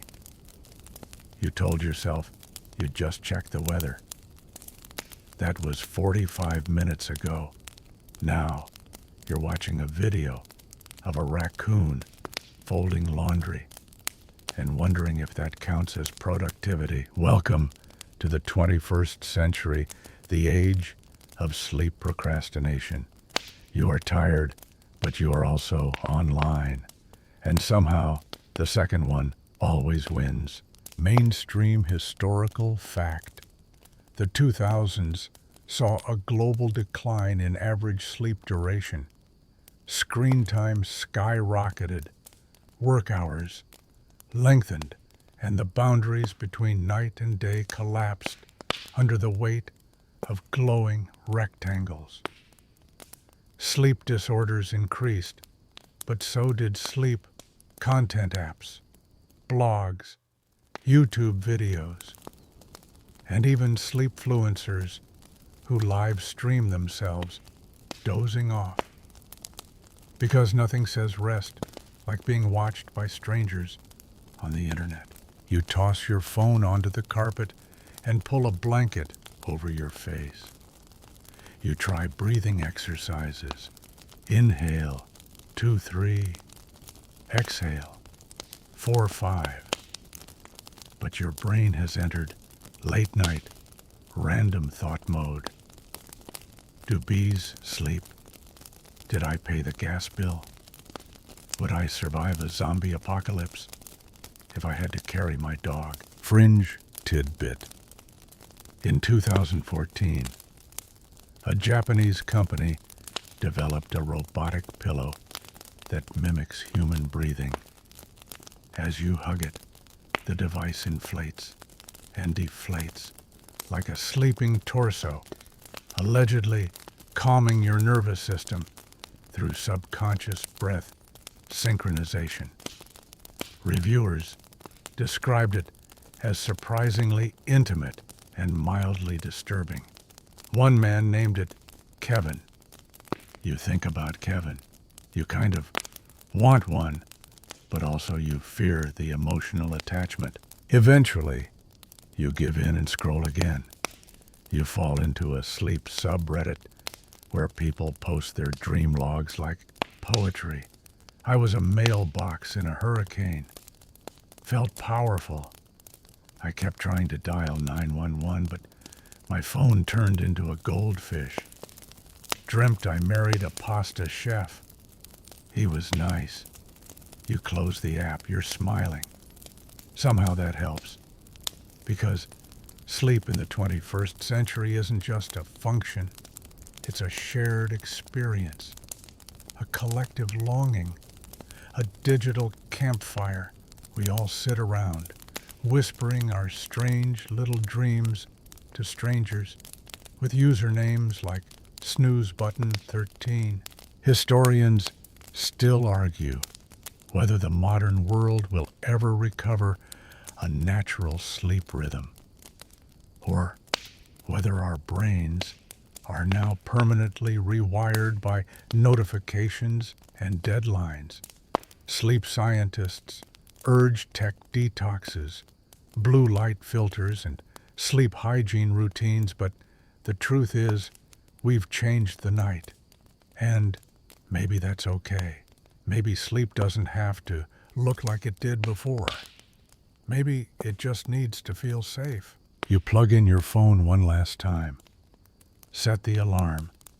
Tell yourself, this time I mean it. I'm going to bed early tomorrow. You won't. But the intention is there. And sometimes that's enough. You lie back. A podcast murmurs softly. The voice is slow, warm, forgiving. Telling you it's okay not to sleep like a monk. Telling you it's okay if your dreams are weird.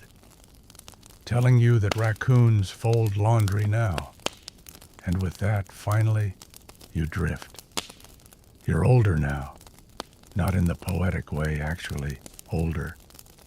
Your knees crack, your shoulder clicks when you roll over. You sigh when you sit down, even if nothing's wrong. And when it comes to sleep, oh, sleep has become a game of chance. You either sleep like a log for 9 hours, waking up confused about the year, or you wake at 3:11 a.m. for no reason, stare at the ceiling for 40 minutes, and then dream about being late for a high school test you didn't study for in 1978. Aging and sleep, the most annoying plot twist of them all. Mainstream historical fact.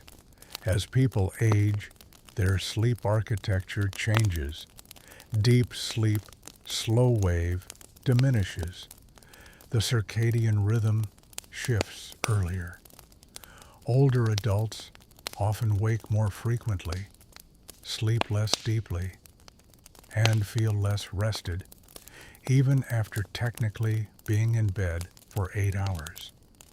This isn't just perception, it's biology.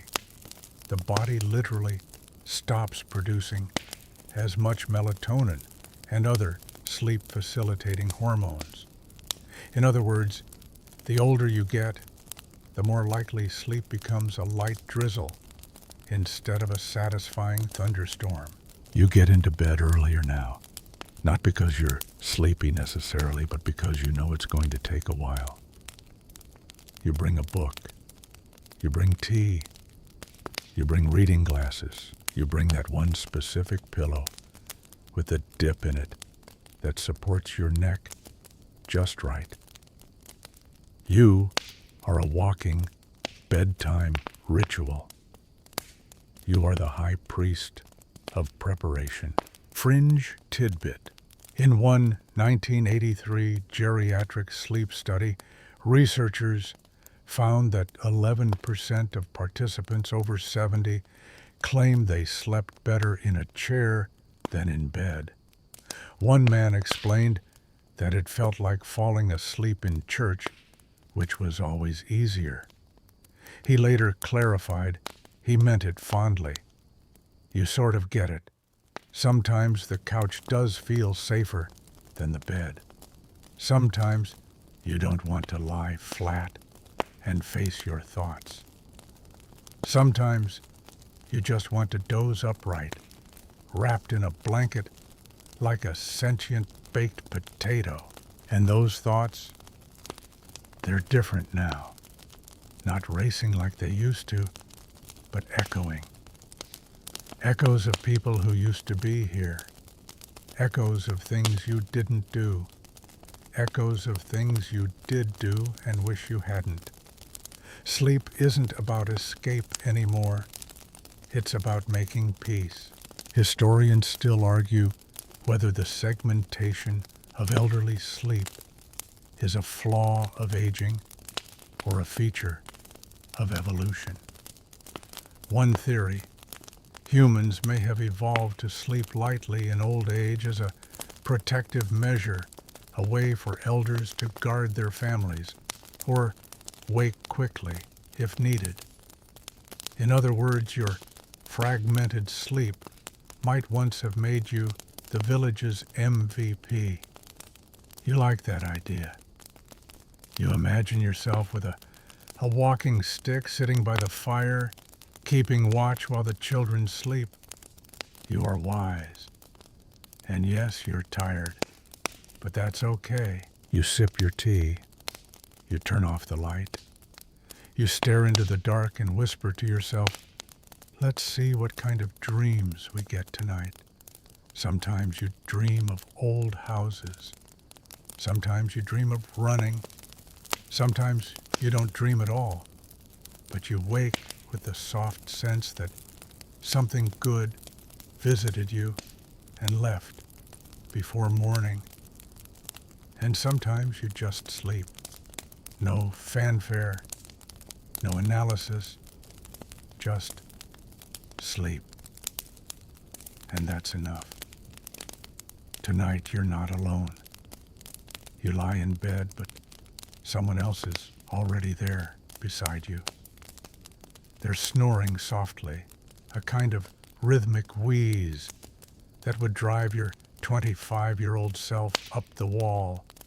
But now it's strangely comforting, like the tick of a grandfather clock or rain on a tent roof. Welcome to shared sleep, not just in the romantic way, but in the practical, wildly human sense of two bodies figuring out how to rest without elbowing each other in the ribs. Mainstream historical fact.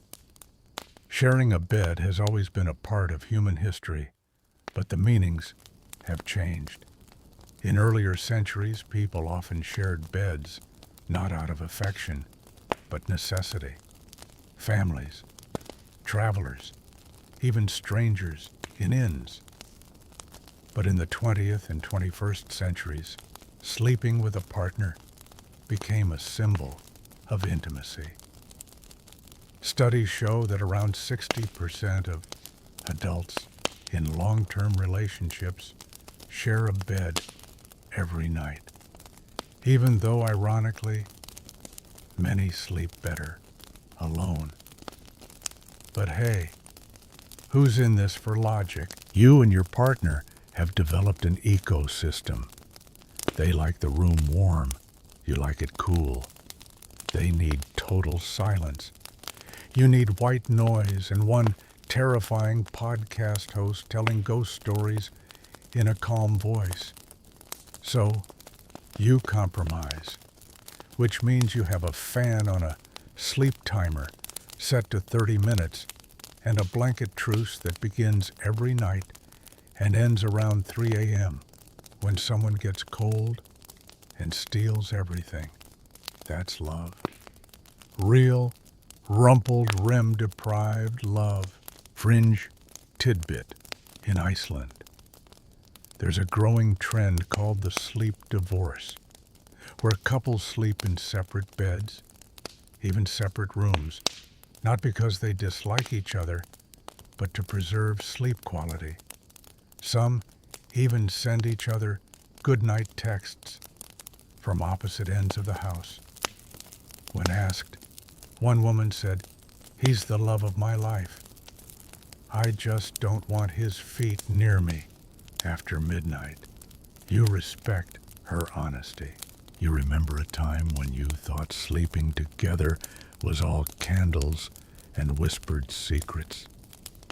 Now it's a team sport, pillow fortress construction, blanket negotiations, nightlight diplomacy. You know the sound of their breath as intimately as your own. You can tell even in pitch black when they're about to turn over. And somehow when they do, you adjust too, like tectonic plates shifting in peace. Historians still argue whether co-sleeping has more emotional benefit or physical toll. One camp says shared sleep deepens connection and synchronizes hormonal rhythms, especially oxytocin. Another says it leads to worse sleep, more awakenings, and ironically, higher divorce rates. The answer is likely personal. Some people bond through it. Some people lose their minds. You've learned to find comfort in the chaos. You reach over in the dark, not even to touch, just to check. Still there, still breathing, still warm. You close your eyes. A snore flutters out of their nose. You smile, because yes, they drool, and yes, they steal the good pillow, but they're your favorite sleep disorder.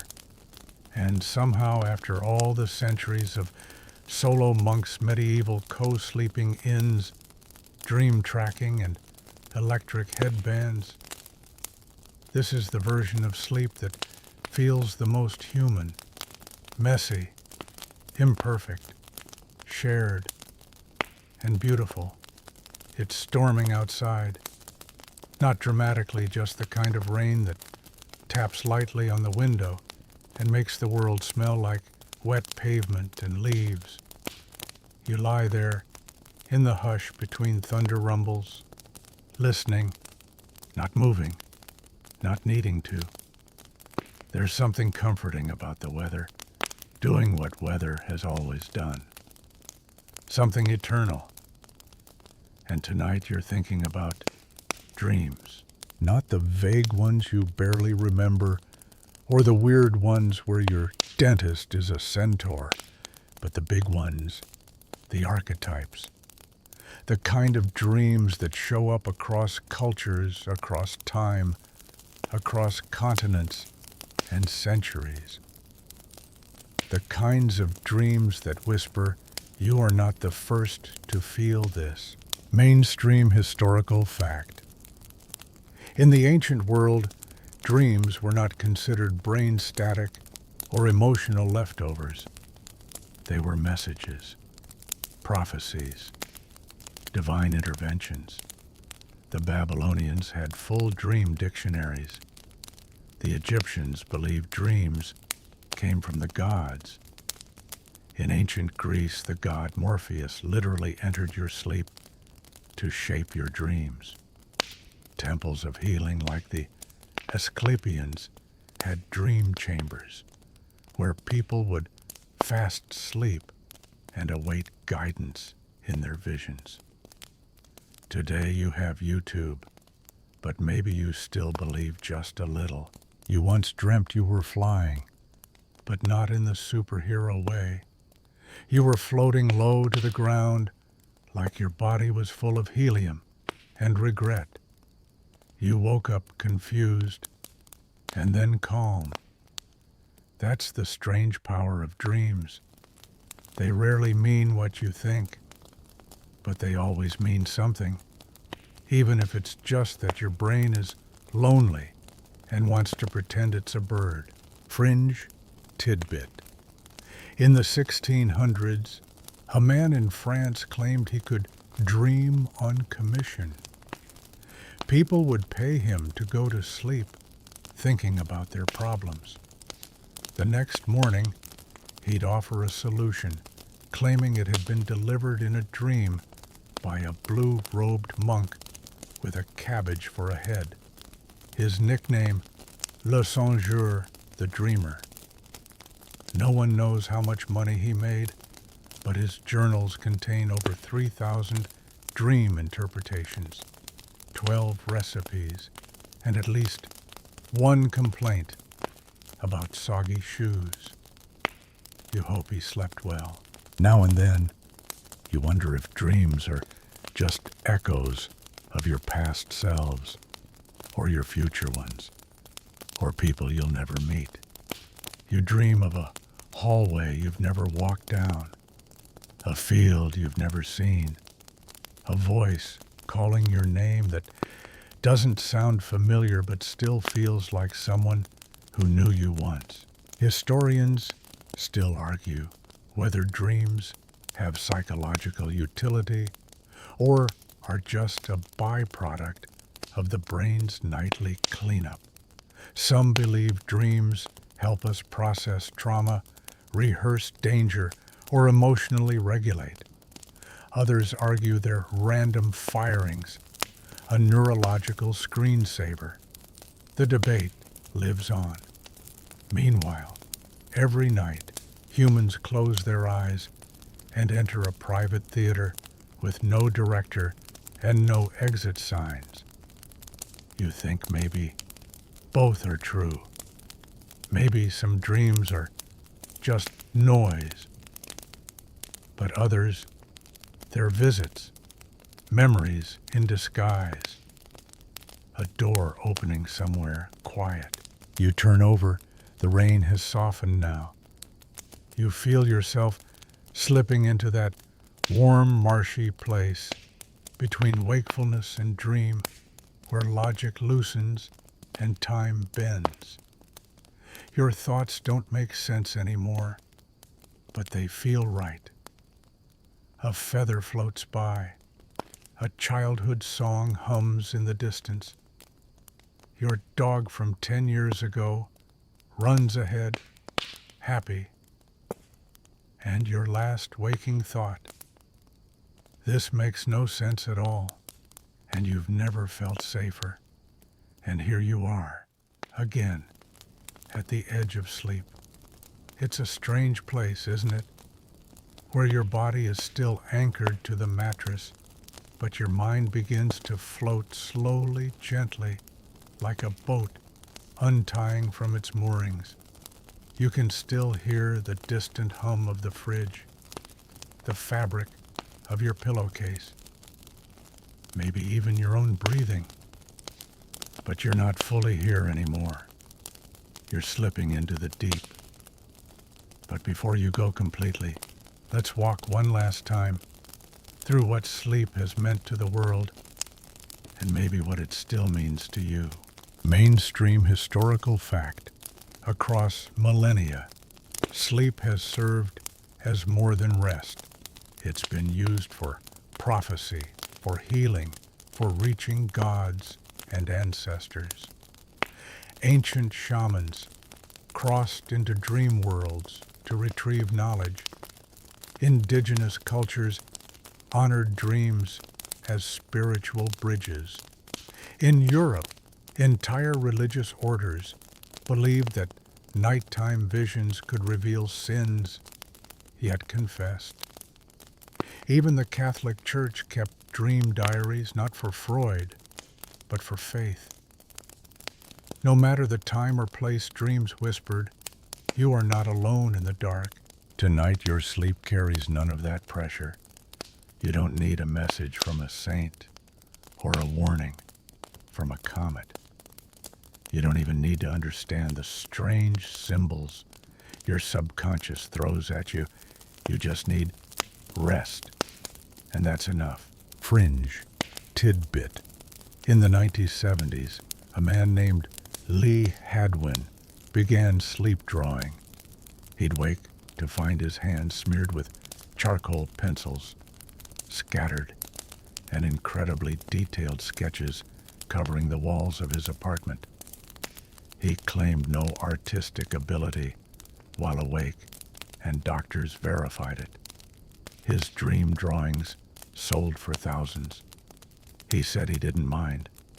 I like the idea, he once told a reporter, that some version of me is more talented than I am. You like that idea too. Historians still argue whether modern sleep is better or worse than that of ancient people. Sure, we have memory foam and blackout curtains, but we've also inherited stress, insomnia, and glowing screens. We no longer rely on second sleep. We don't talk to dream deities, and most of us don't fast before a nap. But we do still long for it. We still chase peace. We still close our eyes and hope for something gentle on the other side. And in that way, maybe we're not so different. Now slow everything down. Feel your spine soften against the mattress. Let your hands go limp. Feel your breath longer. Now, deeper. No urgency, no checklist. Your body knows what to do. It remembers. The storms of the day are behind you. The glow of the past dimmed like candlelight. The sky no longer terrifies you. It wraps you up. And whatever dream comes next, you'll be ready for it. Sleep well, traveler. You've walked a long road through history tonight. Now, let it all go in word count 416. Wind down 300 words. It's quiet now. The kind of quiet that doesn't need explanation. Your thoughts have slowed like leaves drifting on still water. The room has settled around you. Walls, sheets, breath, all softened by the hush of night. There is nothing left to do. No more stories to chase or timelines to rewind. Only this moment. Only rest. You don't need to remember everything you heard tonight. Your brain has already tucked it away in that gentle, sleepy archive where dreams and history mingle in strange, beautiful ways. Maybe tomorrow a thought will float up something about dream monks or flying peasants, or how your great-great-great-grandmother probably snored too, or maybe not. And that's okay. You've earned your peace. You've drifted through centuries past, candlelit cottages and echoing stone halls, through fever dreams and starlit prayers. You've followed the threads of humanity's most tender, most vulnerable act, sleep. So now, let your body sink. Feel the weight of your limbs, the softness of your eyelids, the rhythm of your breath. It's okay to let go. No one's waiting. Nothing's missing. Only you, safe in your quiet corner of the world, doing the most human thing you can. Good night, dreamer. Sweet dreams.